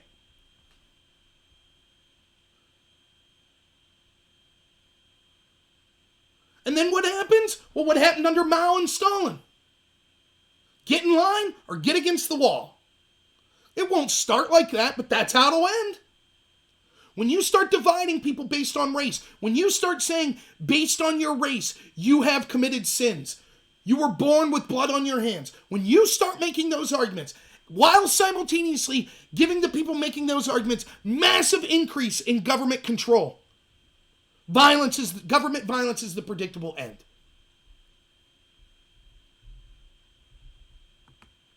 So I did 2 other videos today that I thought were worth talking about. I know, people don't stay up as late as me. We're losing some viewers. That's okay. Yeah, we do need meritocracy, not racetocracy. That's why I say all the time, the Republican Party and us, even if you're not the Republican Party, those that are against the establishment and what the Democratic Party's become, we need to be out there every day saying, we are the group that is for judging you based on the content of your character. We don't care your skin color. We don't care your gender. All of that's irrelevant. We care about who are you, your actions. That's the stuff we care about. We treat you as an individual, not as a skin color. It's the other side that does all that crap. And that's not identity politics. I didn't get to that, but that was what I was being accused of today. By calling this out, I'm playing identity politics, is what people are saying. Oh, it's me playing identity politics because I'm criticizing the establishment and Democrats, therefore I'm playing identity politics. Criticizing people for choices they make or actions that they do isn't identity politics. That's holding people accountable for their thoughts and actions. And like I said, they try to equate it. They say, oh, okay, our side did a little something bad. We say white people are inferior. Your side did a little something bad. You said people that say white people are inferior are wrong, so we're equally bad. No, that's not what's happening.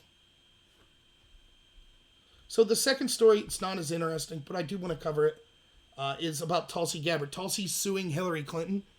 And if you watch my video on this, it's short. It's like 5 minutes. So check it out. My thoughts on it are real simple. I defend Tulsi, and she's right to sue Hillary Clinton. Hillary Clinton said she was a Russian asset. This is garbage. This is the McCarthyism you see from the establishment Democratic Party now. Russians under every bed. If you don't agree with them, then you must be a Russian agent. If you criticize or want to look into the corruption of the Democrats or the FBI, then you must be a Russian agent. Even when we find out, oh yeah, there was corruption at the FBI, still the fact you wanted it investigated means you must be a Russian agent. If you had a problem with Ukrainian officials admitting that they interfered in the 2016 election, you must be a Russian agent. Now, what did I say if you followed my channel for a while? What did I say over and over and over and over? Because one of the things I try to do is reach a broad audience. I'm not just talking to Trump supporters. I say, on this video alone, you've heard me say, if you're one of my friends on the left, right? What did I tell these people over and over? You better be careful. Because if you're cheering for the intel agency corruption now, if you're cheering for the media corruption now, eventually it will be used on a candidate you like, someone on the left. No, they said, that will never happen. Here we are. Hillary Clinton saying that Tulsi Gabbard's a Russian stooge. Bernie fans are upset at CNN's treatment in the debate of saying that Bernie was the liar, not Elizabeth Warren. Here we are. CNN even brought on a body expert, body language expert, to analyze Bernie's body language to say he was a liar. Yeah, Layman, I know most of you in here probably agree, but, right now there's 16 people watching. And maybe there's 10 people on the chat. There might be someone that just doesn't agree. And certainly in my past live streams, I've had people that were vocally disagreeing with me in the chat. But I do agree that a lot of you agree with me. You just tend to watch people you agree with. So I really appreciate that. But just in posterity, I am speaking to, I don't feel like, to watch me, you have to agree with me, So I think it's important to speak to, any potential audience that'll be here. But I told people over and over again, don't cheer for this corruption. It'll be used against us. Why would you cheer for it? It's not just me. There are people on the left. The Glenn Greenwalds, the Jimmy Dores, the Aaron Mateys. They said the same thing. And they hate Trump. Don't cheer for the media. Don't cheer for the intel communities. They're obviously corrupt. Well, here we are. So Tulsi sues Hillary. The first thing I say is good. The second thing I say is, this is karma. I'll still defend you, Tulsi. You're not a Russian asset. I will. Yeah, Bernie's boy's not here tonight, yeah. But then the last thing I'll say is, make no mistake about it, I saw a bunch of right-wing people even saying, oh, that Tulsi's not so bad.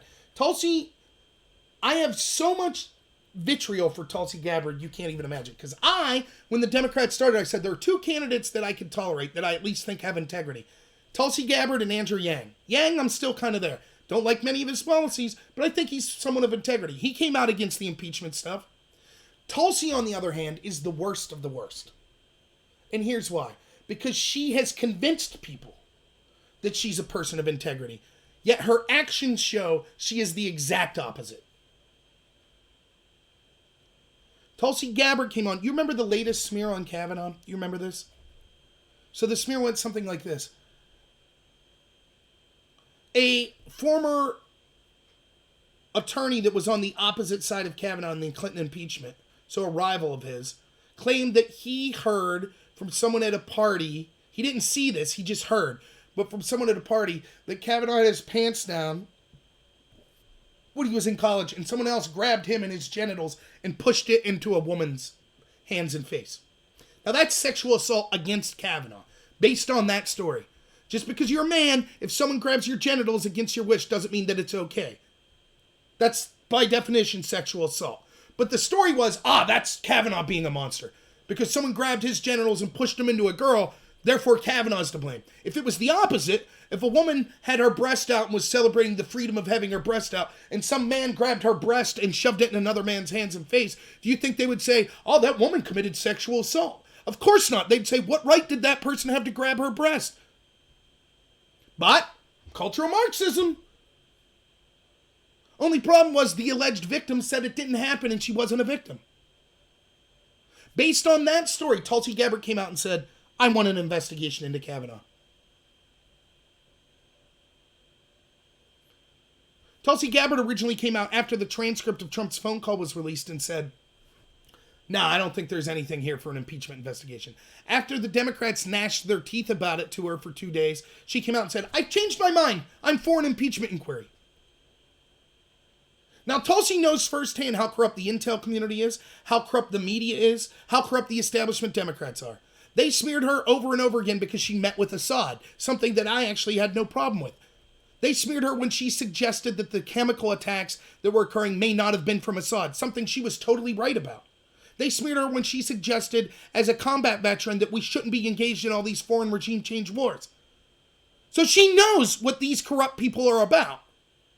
And yet still, when it suited her, when she thought it could help her political chances, when the chips were down, what did she do?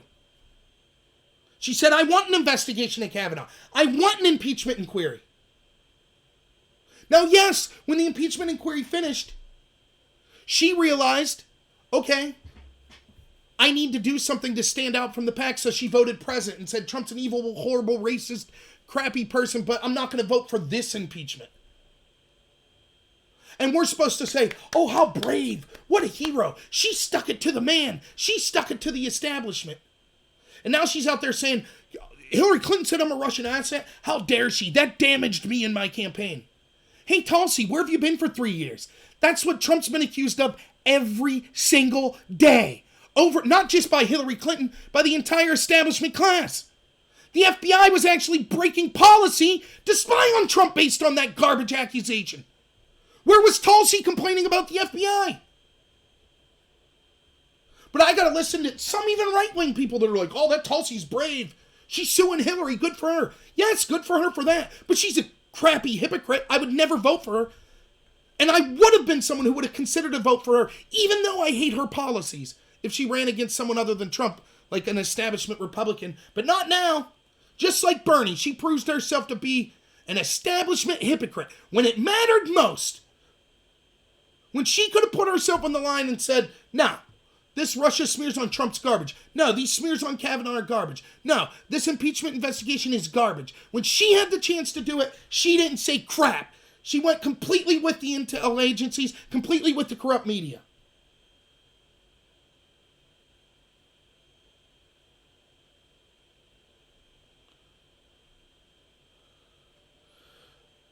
Ilhan Omar, yeah. And AOC and that crew, yeah. But yeah, that's who Tulsi Gabbard is. And I get grief for that. I get grief from people, oh no, Tulsi, she voted present on impeachment. She knows what's up. Please, hypocrite. Just like LeBron James, just like the NBA, right? Oh, we're against authoritarian regimes. We're against police brutality. We're against all that. The U.S. is bad. Oh, we're with Colin Kaepernick. The U.S., the law enforcement U.S., it's all racist. It's all bad. Oh, blah, blah, blah. What about Hong Kong protesting China, where you make billions of dollars from, you and your cohorts in the NBA? Anything to say about the law enforcement there shooting innocent protesters? Oh, we shouldn't be commenting on that. Like LeBron James with his hundreds upon hundreds upon hundreds of millions of dollars. He needs a few more. So he's willing to sell out his integrity. You know, I say this story often. Douglas Murray, someone I like. He's from the UK, right? He's talking about the dangers of the Islamic migration, refugees, things like that. And he said, he's a gay man. He says he gets sick and tired of talking to people and they'll be like, oh yeah, I yelled at a bishop. Show me a bishop. Show me a Catholic priest and I'll tell them they're terrible for opposing gay marriage. But they don't have anything to say to the imam. And he's like, yeah, don't get me wrong, as a gay man, I wish the Catholic Church would support gay marriage. But you know what I wish more? That Islamic regimes weren't throwing people like me off buildings. So please, save your faux bravery. Save your faux morality. Because when the chips are down, these people aren't willing. When it could negatively affect them, all of a sudden their bravery ends. Tulsi Gabbard had the chance to show her integrity, and she didn't. Instead, she whines and complains when she receives 1/100,000th or 1/1,000,000th of the exact same treatment Trump gets. So that was that story. The other story I want to talk about, and this was one that people seem to be disagreeing with me, so I think it's worth talking about, and that's Glenn Greenwald being charged with a crime by Bolsonaro in Brazil. Now, let me first say, and I should have made this clear in my video, I am not super well informed about this case. And so there is a legitimate criticism to be made of me. Maybe I shouldn't be talking about things unless I'm completely informed of them. Fair enough. The counter to that would be like, are we ever completely informed of anything? And I did read multiple articles, including an interview with Glenn Greenwald himself, before I did the video, which I linked on the video. So here's where I'm coming from in the video. I admit full out, I disagree with probably 95% of Glenn Greenwald's policies. Though he is one person, despite the fact he hates Trump and thinks he's a racist and blah, blah, blah, blah, blah, has came out against the Russia collusion hoax. So he has that going for him. My point was this. We should be immediately distrustful and stand with anyone, any journalist. And I use the term very loosely because we don't really have a mainstream media that are actually journalists anymore. But there are people that publish basically whistleblowers that are showing corruption inside the government. Glenn Greenwald was the person who published Snowden's papers. But think of the better example, Julian Assange. He's rotting away in prison. For what? Well, he criticized the establishment. He published stuff that was critical of the establishment. Julian Assange didn't hack anyone. He just said, if you have the information, we'll publish it. Mainstream media sources do this all the time. How many illegal leaks were there about Trump and his administration? Is anyone you hear anyone in the DOJ or anyone prosecuting anyone for that? Not only do they not prosecute the actual leakers, they certainly aren't saying, oh, the media outlets that ran the story should be prosecuted as well. Yet with the case of Assange and what it looks like with Greenwald is for them publishing, they should themselves be punished. So here's Greenwald, who did work outing corruption of the United States government and their surveillance programs that are disgusting to me. And so it just so happens a right-wing government seems to be coming after him as well. Now, I don't know the specifics of what happened with the whistleblower. Here's what Glenn Greenwald alleges. He alleges that basically this has to do with cell phones that were improperly broken into and things like that. And then someone did this and brought this information to Glenn Greenwald. Glenn Greenwald claims, I was very careful not to suggest they do this. I didn't help them do it. When they brought me the information, I just said, okay, I'll publish it. Now, regardless if that information's true or not, regardless if the information that was brought to Glenn Greenwald is true or not, if Glenn Greenwald's story is true that that's all he did, then he should not be charged with a crime. Though I don't know what the laws of Brazil are, but I'm saying morally he shouldn't be charged with a crime. Now, the question is that exactly what happened? And I had people that were more informed of the situation than me say that no, that's not what happened. Though they didn't really articulate how Greenwald might have been involved more, but they gave me a little more ins and outs of why these whistleblowers may have not been telling the truth.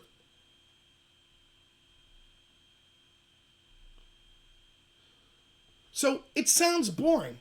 And it sounds like, well, why am I discussing this? Because two reasons. One, we need to out establishment corruption. And anytime you allow a government to say, we will prosecute people that publish information that is detrimental to us, you're getting into some very dangerous ways. I fully believe that Julian Assange should not be rotting away in jail right now. I believe that. But the other reason that I talked about this is I don't particularly like Glenn Greenwald. I can't say I don't like him. I don't know him. But I certainly disagree with almost all of his positions. But if we're unwilling, I had one person tell me, oh, well, Glenn Greenwald, he said all kinds of slimy stuff and he's gay and blah, blah, blah, so who cares? But that's the point. We're better than the other side. I say over and over and over and over again on this channel, if you cheer for corruption against Trump, then you're a hypocrite if you don't accept that same sort of corruption directed against people you like or support. So even though Bolsonaro's right-wing government, and yes, someone sent me a link that Bolsonaro, remember, was famously stabbed by a supporter of one of his opponents and almost murdered before the election. Yeah, but that doesn't mean that his government couldn't be being corrupt now. But yeah, I get you. That's terrible and horrendous. It's certainly not saying the other side's good. And yes, I get that Glenn Greenwald's basically a Marxist. And yes, I'm totally opposed to that. But if I'm unwilling to defend someone that I disagree with, then I have no right to get upset when I'm talking about the media, the intel agencies criminalizing Trump and Trump supporters and things like that. Now, I'm open to getting more information from people. If anyone knows more about the situation would like to talk to me, fine.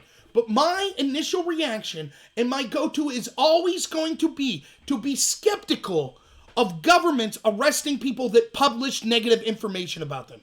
That doesn't mean that there can't be a case for it. But my initial reaction is always going to be incredibly skeptical. Regardless if that journalist or whatever you want to call them is someone that I agree with or not. That's it. That was the only point I was trying to make. So, Alan, I'm going to do 3 hours on global warming one of these days. We're going to go through all sorts of crap with it. It is, the short take on it is, do you know how they used to give us the boogeyman to take away our rights from people in other countries? Like the Reichstag fire in Germany, leading into World War II and all that stuff. False flags and what have. Blame a group of people. Well, it's harder to do that with the internet. When we're connected to Russians, it's hard to paint Russia as the boogeyman and say, oh, we got to go kill the Russians.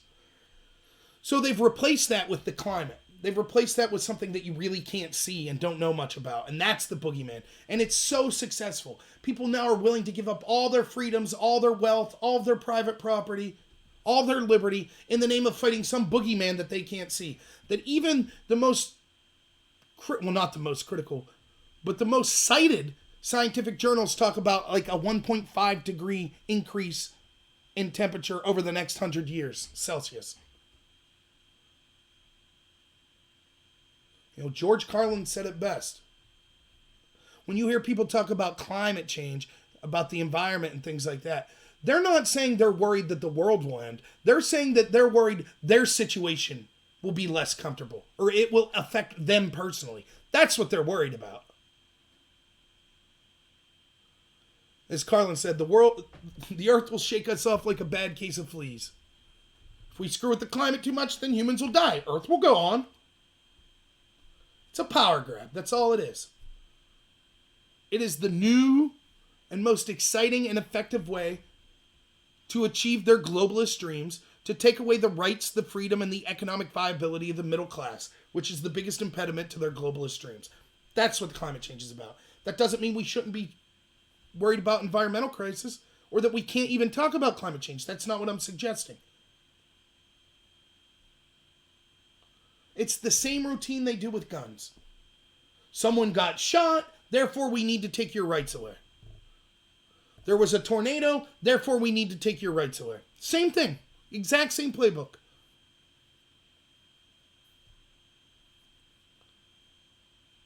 So yeah, that was the deal with Bolsonaro. But I'm happy. I love people disagreeing with me. And some of the people on that thread that were disagreeing with me are good friends of mine that I know normally agree with me. So that's a good thing. We should be able to disagree. So, hey, what's up, Killer Kyle? I am doing good tonight. Thank you. So yeah, we'll get to the chat here. I'll spend some more time on the chat. Yeah, this was an impromptu video tonight. I didn't even have it planned. I was just sitting here bored. I was playing chess. So, do any of you follow Pete the Patriot? He's good. Good guy. He's only got 5,000 followers. If you don't, maybe consider checking out his channel. If you don't, I think he's got good things to say. But someone I subscribe to, I haven't had much interaction with other than just like you all are doing with me chatting on live stream. But it was similar. My relationship to him similar to yours to me. I happened to be playing chess as I was waiting for my work computer to load, and I saw on YouTube it was like, "Oh, Pete the Patriot's live. I'll check it out." Literally, I go to his channel and it's live, and he's like, "Okay, last trivia question. We're giving out the grand prize. First person to answer this in the chat wins." So I'm playing a game of chess. I'm like, "Oh, I don't know what the prize is." I'm like, "I wonder what the question will be." I assumed it'd be like something about his life, and I just don't know. The question was, I swear to you, how many squares are on a chessboard?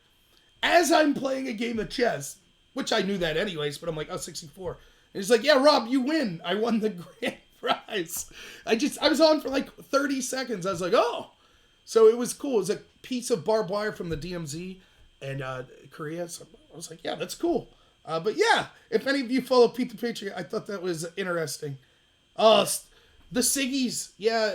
Alan, the next time I do a live stream with my wife, she wants to talk for like 10 hours about how she's trying to quit smoking. And she's smoking those Juuls, and they're getting rid of all the flavors of the pod she likes.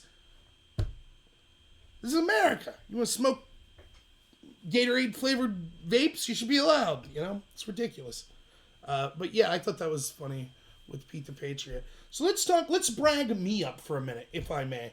So I think that I'm a well-spoken person. I think that I do come at things from an angle that maybe necessarily doesn't. If I could give one criticism of me, I need more brevity. I'm too long-winded about certain things. But I am working my butt off. My New Year's resolution was one, to get healthier, which I'm not doing so well on, but was second, to put more time into this channel. And I hope that that's coming across. I really am. I'm trying to do live streams with as many people as possible. I'm trying to do live streams multiple times a night. When I do a live stream, it's almost always like 2 hours. I'm trying to put videos out in addition to that. I'm trying to promote myself on Twitter and stuff like that. So I hope, I'm not saying that just to brag about myself. I'm saying that to let you know that I really am humbled and appreciate that people watch and listen to me. And so I'm trying, and now I have people that are actually like supporting me on Patreon and places like that. So I feel it's my duty to live up to those expectations and do as best I can and put out a lot of content. Now, not if it's just crappy content, but I hope that my content's lived up to people. I really do. So I hope that comes across. What to look forward to in the future here. I probably won't be live streaming tomorrow because I actually finally get off work and get to spend some time with my wife. But Friday at noon Eastern time, I'll be doing a live stream. And after that, I think at 4 p.m., I will be doing a debate with someone who's watched my show. And it won't be a debate like I'm used to in that there's a clearly defined topic. But the topic nebulously is something to do with this. Basically, should we disallow people to advocate socialism through penalty of law enforcement? I say no, because I'm a free speech purist, basically. The person that will be on with me disagrees. He thinks that you should not have the right, even as an individual, I think is what he's saying, to endorse socialism. Thanks, Buzz. I appreciate it. So it'll be an interesting debate. This isn't something that I've strongly discussed over and over again, but hey, I'm up for it, and I think it'll be fun. And I don't think this is a person that's like mean-spirited or like it's like you're wrong about this. It's just someone who wanted to talk about this topic, so should be interesting. So tune in. I think that'll be cool. If you have a topic or something that you would like me to discuss, or you would like to come on the channel and talk with me about, I'm all for it. My email's on my channel now, but it's just my name, rob.noor, just as it's spelled in my channel, at Gmail. That's all it is. So feel free to email me anytime. If you have any criticism, any kind words or whatever, I would appreciate that. Are there any questions that anyone has for me? I saw we had. Good night, Sassy Fast. Thanks. I saw we were talking about the coronavirus. I don't know enough about it. I haven't looked into it that much with everything that's been going on this week. But my gut reaction is we hear these diseases hyped up all the time. And most of the time, nothing comes of it. The swine flu, that was a big one. SARS was a big one. West Nile virus. Like, this stuff seems to come all the time. So we'll see. Hopefully, though, you're hopeful that it won't be a huge outbreak. Now, the conspiracy theorist angle, like, is this something that could be spread as, like, biological warfare? It could be. I haven't seen any proof of that, and I'm not well informed to say that I've seen anything that leads me to believe that. But I will tell you this. I think that fears we have of chemical and nuclear weapons, I think by far we're more likely to see terrible, intentional mass casualties through biological weapons. I really do believe that. Because it's just so easy. In fact, it's amazing how little we have anticipated what really messing with a country could be if you wanted to be an individual to do harm. Look at like something like the arson in Australia. I don't know if that was done for terroristic reasons, but it wouldn't be difficult if that's what you wanted to do. Light a match, and you could devastate a country. I mean, it's really that simple, and if the conditions are correct, if things are set up in the right way. You're not going to light a match out here right now with snow on the ground, but you see what I'm saying. So, yeah, that was something.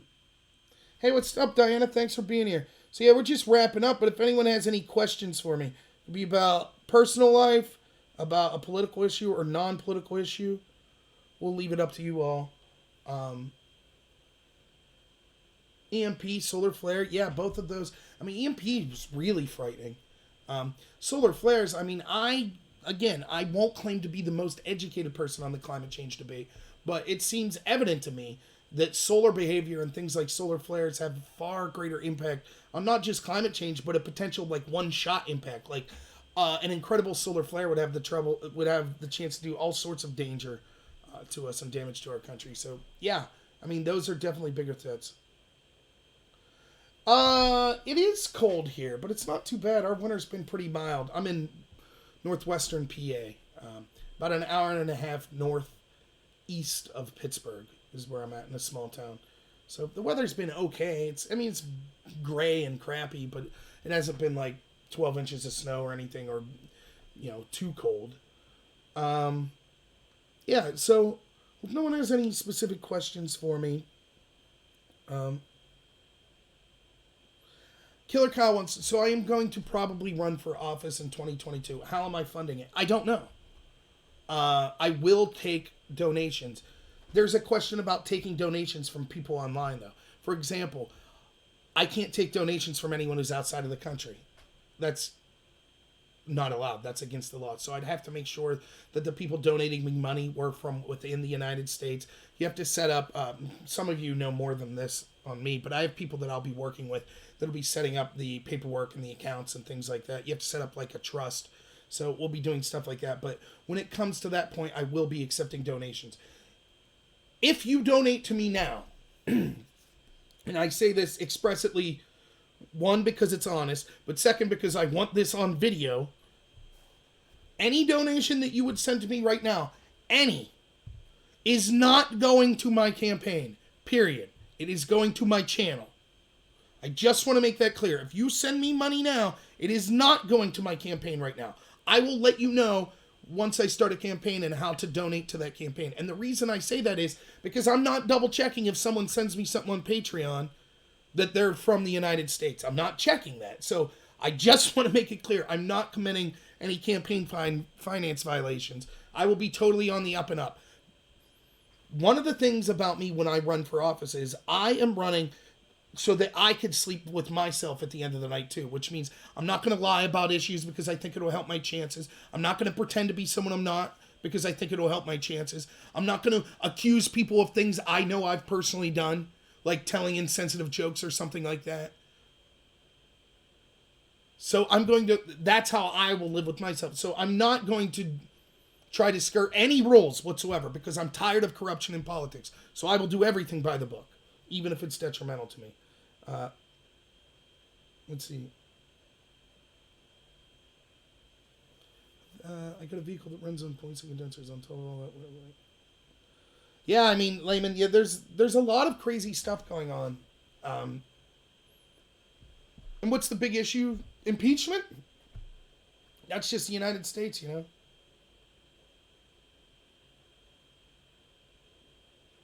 Yeah, Alan.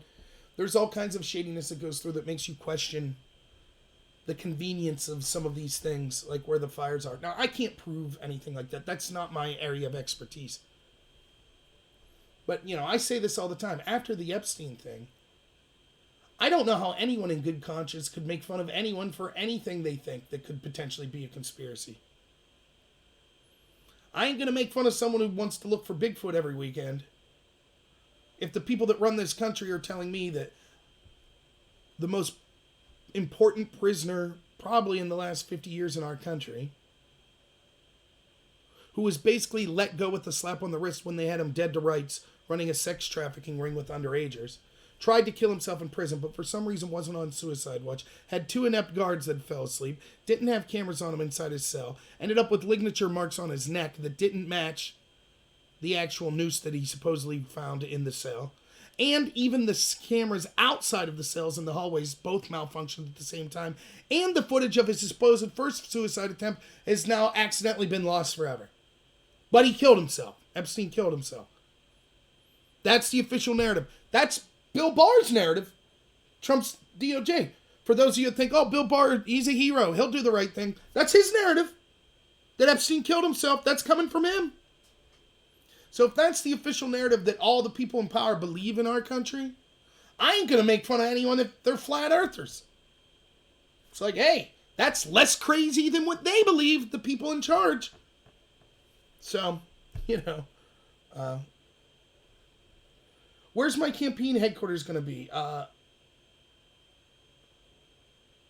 my God. Lehman Gallagher. Yeah, so I was born I was born in Katanning, but I was basically raised in New Bethlehem, went to high school there. What's up, Robert? Nice to hear from you. My campaign headquarters would probably be Clarion, because I live in Shippenville now, if you know where that's at. Technically I have a Marble address, but it's Shippenville. But it would probably be, my headquarters would probably be Clarion, but I would be trying, the people that will be helping me run my campaign, with my last campaign, will be doing a very good job of getting to all the local places. Here's the problem, Lehman Gallagher. Pennsylvania is going to lose a seat because of population exodus. And so there will be redistricting before I run in 2022. So I have no idea what my district will look like. I don't even know what it'll be called, what district number it'll be. So there's a chance, for example, my current representative is Glenn Thompson. There's a chance that because of redistricting, his section and up towards Erie might be redistricted and my section might be pushed out east, which would mean I don't even know who the incumbent will be. I've no clue. So, I mean, we'll just have to wait and see. But yeah, I will be around. I can say that. Let's see. Yeah, you're right, Diana. The Epstein stuff is incredibly ridiculous.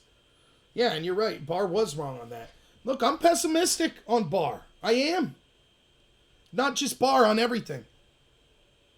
I mean, look at Barr. They had him dead to rights. Horowitz, in his little investigation of just Comey releasing the memos, he said that Comey knowingly released classified information and recommended Comey for criminal prosecution. Barr declined.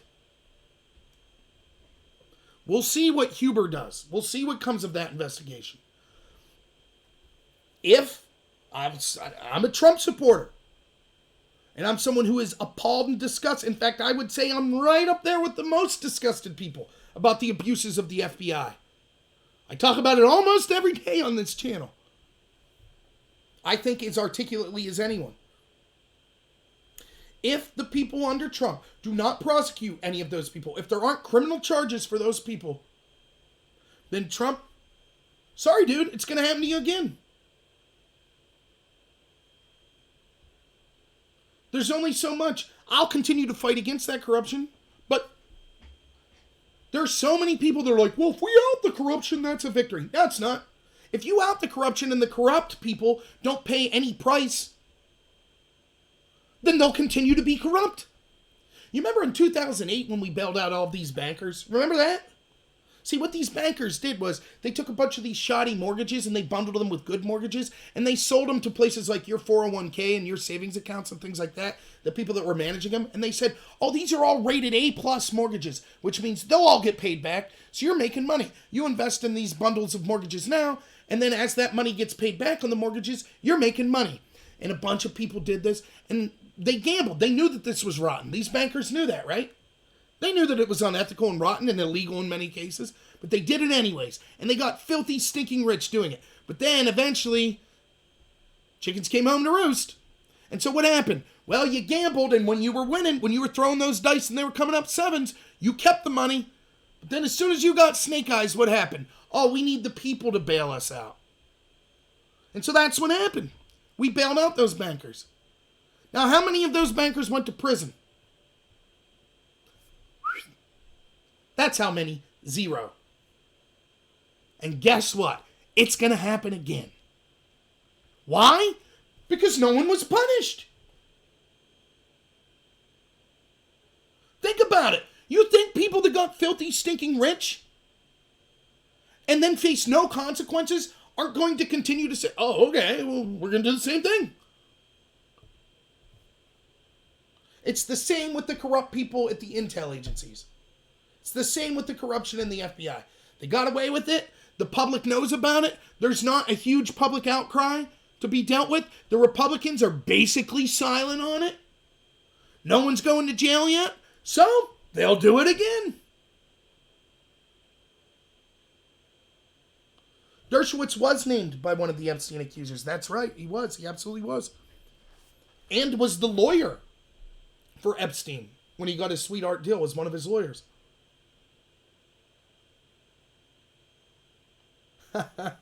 Oh, so you're in Knox. Yeah, I go to Sharp Shopper all the time. Cheese ends. I always buy the cheese ends at Sharp Shopper. I mean, Dershowitz, look. Who knows what Dershowitz... Here's the conflicting nature inside of me. On one hand, no doubt Epstein was a scumbag. No doubt he was connected to the rich and powerful. No doubt many, many people were engaged in the disgusting things that he was up to. And no doubt they wanted him silenced. But that doesn't mean that everyone that was associated with him was engaged in that crap. I also believe in the presumption of innocence. It's one of the things I fought with about the Me Too crowd. You can't just say, #believe all women. That's garbage. That's not what our system is. I don't know if Dershowitz committed those crimes. He may have. But he's spot on when it comes to the Russia hoax. His legal interpretations are some of the best I hear. Who knows? Maybe he said to Trump, or people connected to Trump, I will defend you in the best way I know how if you make the Epstein stuff with me go away. Which I wouldn't want, which is disgusting and corrupt. I don't know, that could have happened. Maybe Epstein didn't do anything shady. He was just defending his client. Maybe he did, and Trump just doesn't believe he did. I have no clue. But as a legal team member, he's doing a good job, I think. At least out there in, cable news defending Trump. I don't know how he's doing as part of his legal defense. But yeah, it's troubling, isn't it? I mean, that is troubling. Oh.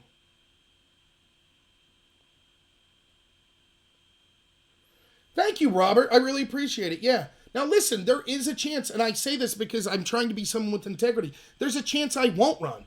And that chance would be whoever my representative is going into 2022 is doing a hell of a job.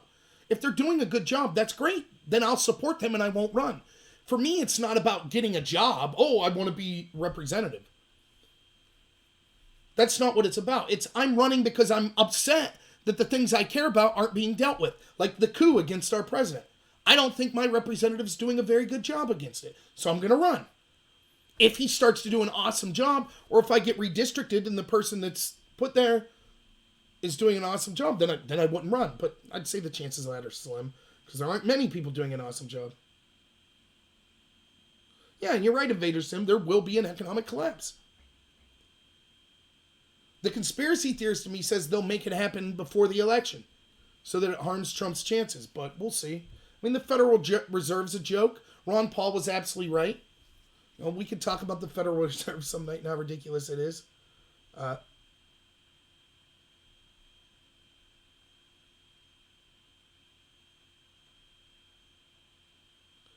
Do I like Glenn Thompson? I've met him. I think he's a really nice guy.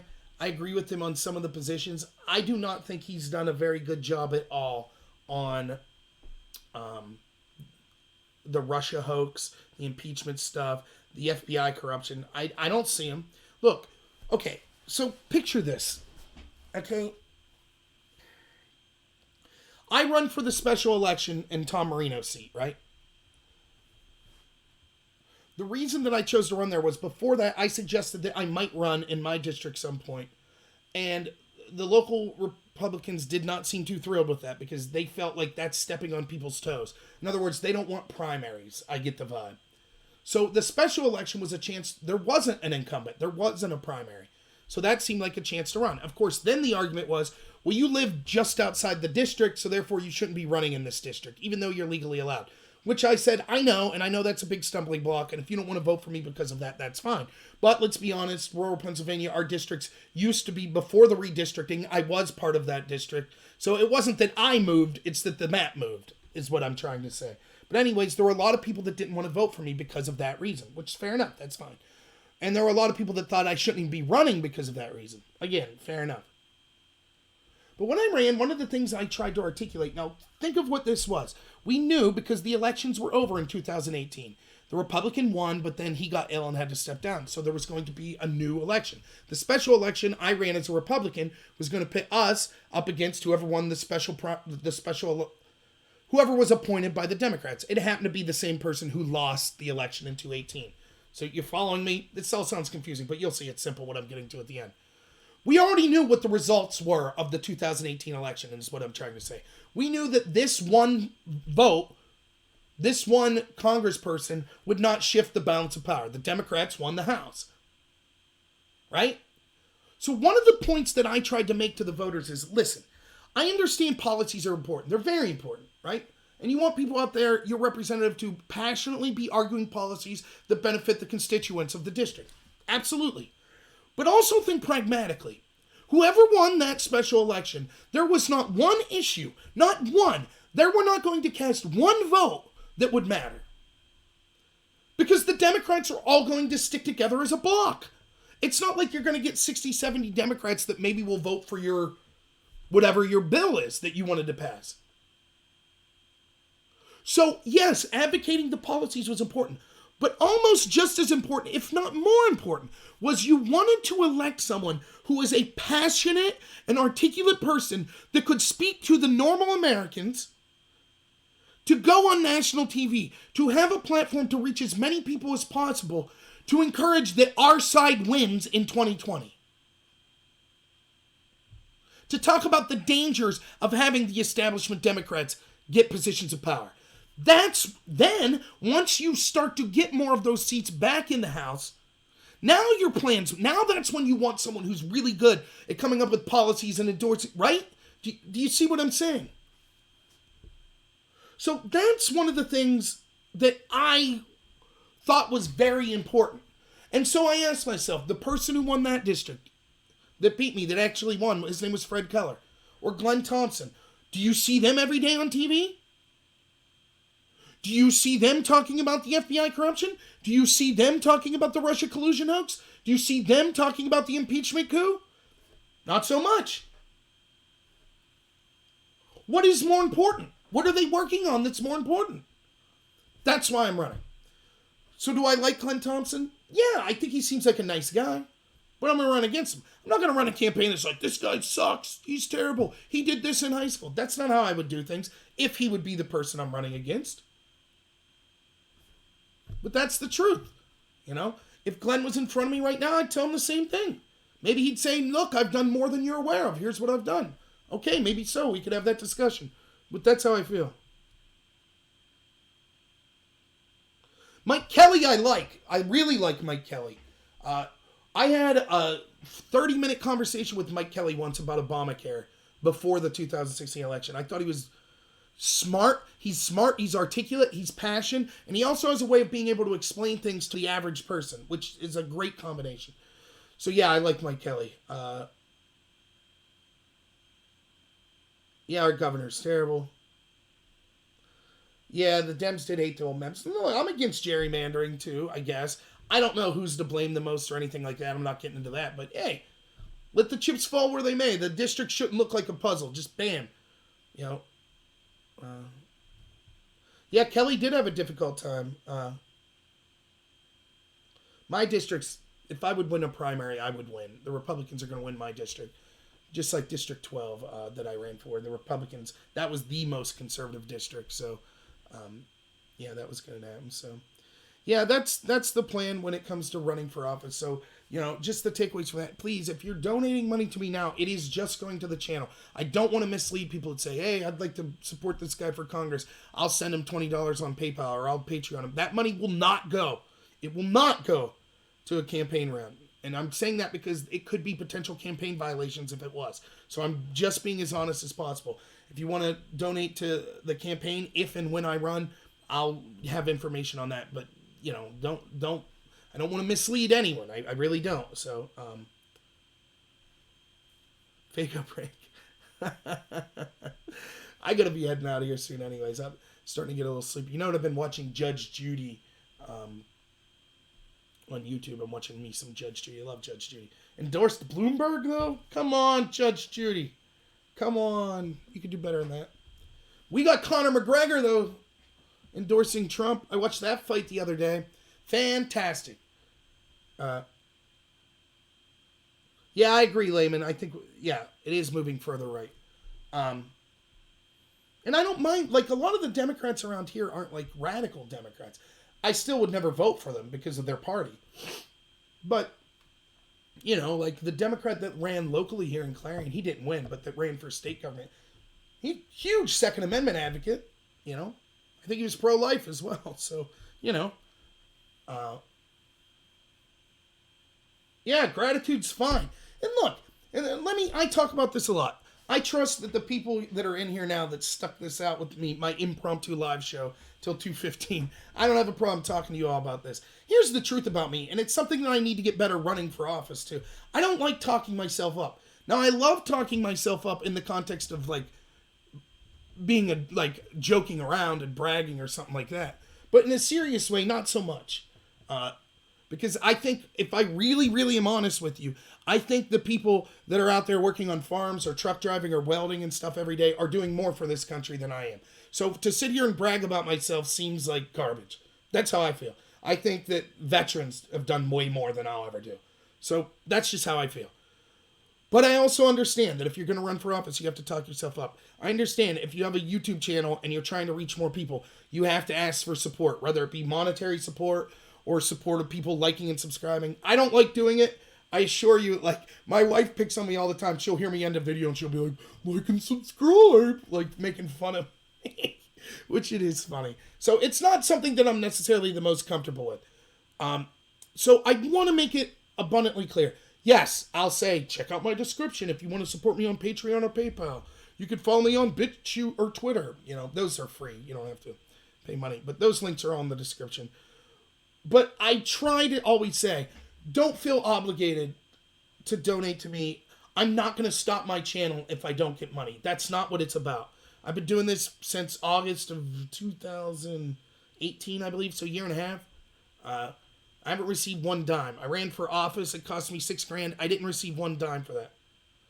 Actually, don't let me lie. I have 2 patrons now and a third person that gave me money on Patreon or on PayPal. So I have gotten money for this channel, but the vast majority of the time I didn't. I'm not doing it to make money. I'm doing it because I like doing it, first and foremost, and second because, I think that I'm trying to reach people that are just normal Americans and let them understand what I feel the situation is. So that's why I'm doing it.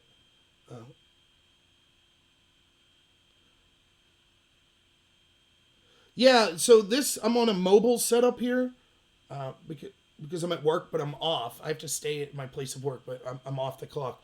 That's why I do these at 11 p.m. But my sound system is different here than at home. But my friend Chirby set all of this up. Like, he's the man. He set up my logo. Well, my friend Bob drew the little picture of me, but Chirby set up the new Normal America logo. He set up all my audio. He went through my YouTube page today and actually started to categorize the videos because they're just a hodgepodge. So he separated like live streams versus just my daily videos and things like that. So yeah, he's really helped me a lot. My patrons have helped me a lot. I got a friend, Will, who did music for me that I still haven't met for like 7 months. I need to get that music from him. So, but yeah. Yeah, and you're right, Layman. Our Western PA Dems are more like Republicans. But, Yeah. So I do really, any support you could give is great. If you can give monetary support, that's great. If you can't, that's fine too. I'm not going to stop doing videos if I'm not getting money. But if you are considering donating, there are all kinds. I need editing software. I'd like to get a desktop that I can actually have that's capable of running. Because right now I just have my normal old laptop. I'd like to get a desktop that's capable of running like multiple. I don't know. For example, American Joe and them, they do the Patriot Super Panel where they have 6 people on at a time. If I bring just one person on, my computer slows down to having the streaming software, OBS, and the communication software all running at the same time. So I'm trying to get a new computer. New lighting setup for my home office should be here soon, so my lighting should be better for that. I'm trying to do things like license possible, get onto sites where you could use licensed material and things like that. So there's a bunch, and that's just the hardware aspect. Then I'm trying to go out to rallies. I'm trying to go out and do more. The more money I get, the more content I'd be able to do because I got to work 80 hours a week because I'm broke as a joke. So, oh yeah, the big mic hanging off the side. Yeah, I got you. But it sounds better. Yeah, I think I'm sounding good. It's all due to my friends, though, that set up this sound stuff, so. All right, well, wrap it up. I got through an entire live stream here. And I didn't mention any of the stupid impeachment stuff that happened today. Woo! Which is probably still going on. Crazy Adam Schiff rambling. I would be great at filibustering, though, right? Like, if you send me to Washington, I'd do a hell of a filibuster. I could talk for like 5-6 days at a time, I think. I'd be good at it. Just start talking random stuff. I got random stories I could tell. No problem. It'd be no problem. So, yeah, so as I head out here, just the number one thing you could do to help me is like and subscribe. Recommend me to some other people if you can. I'd really appreciate it. My email is there. It's just rob.nor@gmail.com. If you have anything for me, I'll probably just do like 1 or 2 regular videos tomorrow. And then, like I said, live stream noon Friday. Then I have a debate after that. So, I don't know if I'll be there, Robert, or not. June 8th. I'll try to get there. For those of you that don't know, my work schedule is I do home health care. And literally there's just 2 of us now. So I literally work half the week and I can't leave. And it's near impossible for me to take a vacation time because if I take vacation, that means the poor guy that's working for me is stuck here for like 12 days in a row. So it's hard for me to get to that stuff, but I would love to get to that rally. I really would. Let's see.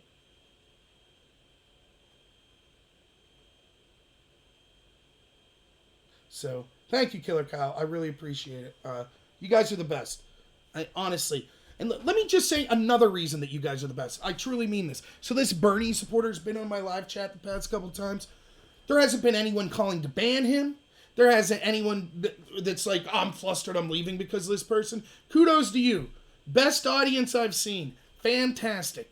Ask me questions, willing to say when they think I'm wrong. Like, I really appreciate you all. I really do. I mean that. Whether you've been here with me for a long time or whether you just came along recently, I really appreciate it. So, yeah, I do home health care with people with developmental disabilities is my job. Before that, I was a debate coach. The Pennsylvania state budget didn't pass in like 2008, 2009. So I basically didn't get paid and needed a job immediately. I got into home health care with people with developmental disabilities and I love it. I have a master's degree in speech communication, so I might try to be a professor at some point. But for now, this is what I'm doing. And yes, if you're wondering, the job is fantastic. I love it. I love the people I work with. And the pay sucks. So you have to work like 70, 80 hours and get like tons of overtime just to be able to pay stuff, you know. But that's my fault for racking up a bunch of student loan debt and stuff like that. So I'm not, you know. Yeah, you're right, Alan. It is free speech. I love that. I love that about, I've been so proud because I was worried. It was like, well, if I get moderators, because people are like, you got to get mods. Because, you know, I had one live stream with like 70 people. It's like, things are going so fast, you got to get mods. And I'm like, oh, but I just don't want people like, look, if you're spamming, if you're like overly cursing, calling people out, trying to start trouble, that's one thing. But if you're just like, hey, Trump sucks, by all means, put it in there, you know? So, No, not a nurse. Not a nurse. Just like, I'm not I can't get in. There's HIPAA concerns, like I'm not allowed to talk about, but I'm not a nurse. I'm one of these people that go and I do block shifts, and I basically do all the daily living activities with the people I work with, So, but all right. Well, thank you, everyone. I'm going to be heading out. I'm going to watch some Judge Judy and get some sleep. So look for me to do a daily video tomorrow. Who knows? I could always get bored and do an impromptu live stream. If you have topics you'd like me to talk about, email me. Let me know in the comment section of this video. Please like and subscribe, yada, yada, yada. Please recommend me to some other people if you don't mind. But I really am, as always, I'm humbled that so many people want to listen to me. It really helps drive me to keep going on. Like, I think that's largely what's responsible for me increasing content is I just can't believe that people listen to what I have to say. So that's what drives me to go more than anything. So thank you all so much. So, all right, everyone. Thank you so much, and have a good one.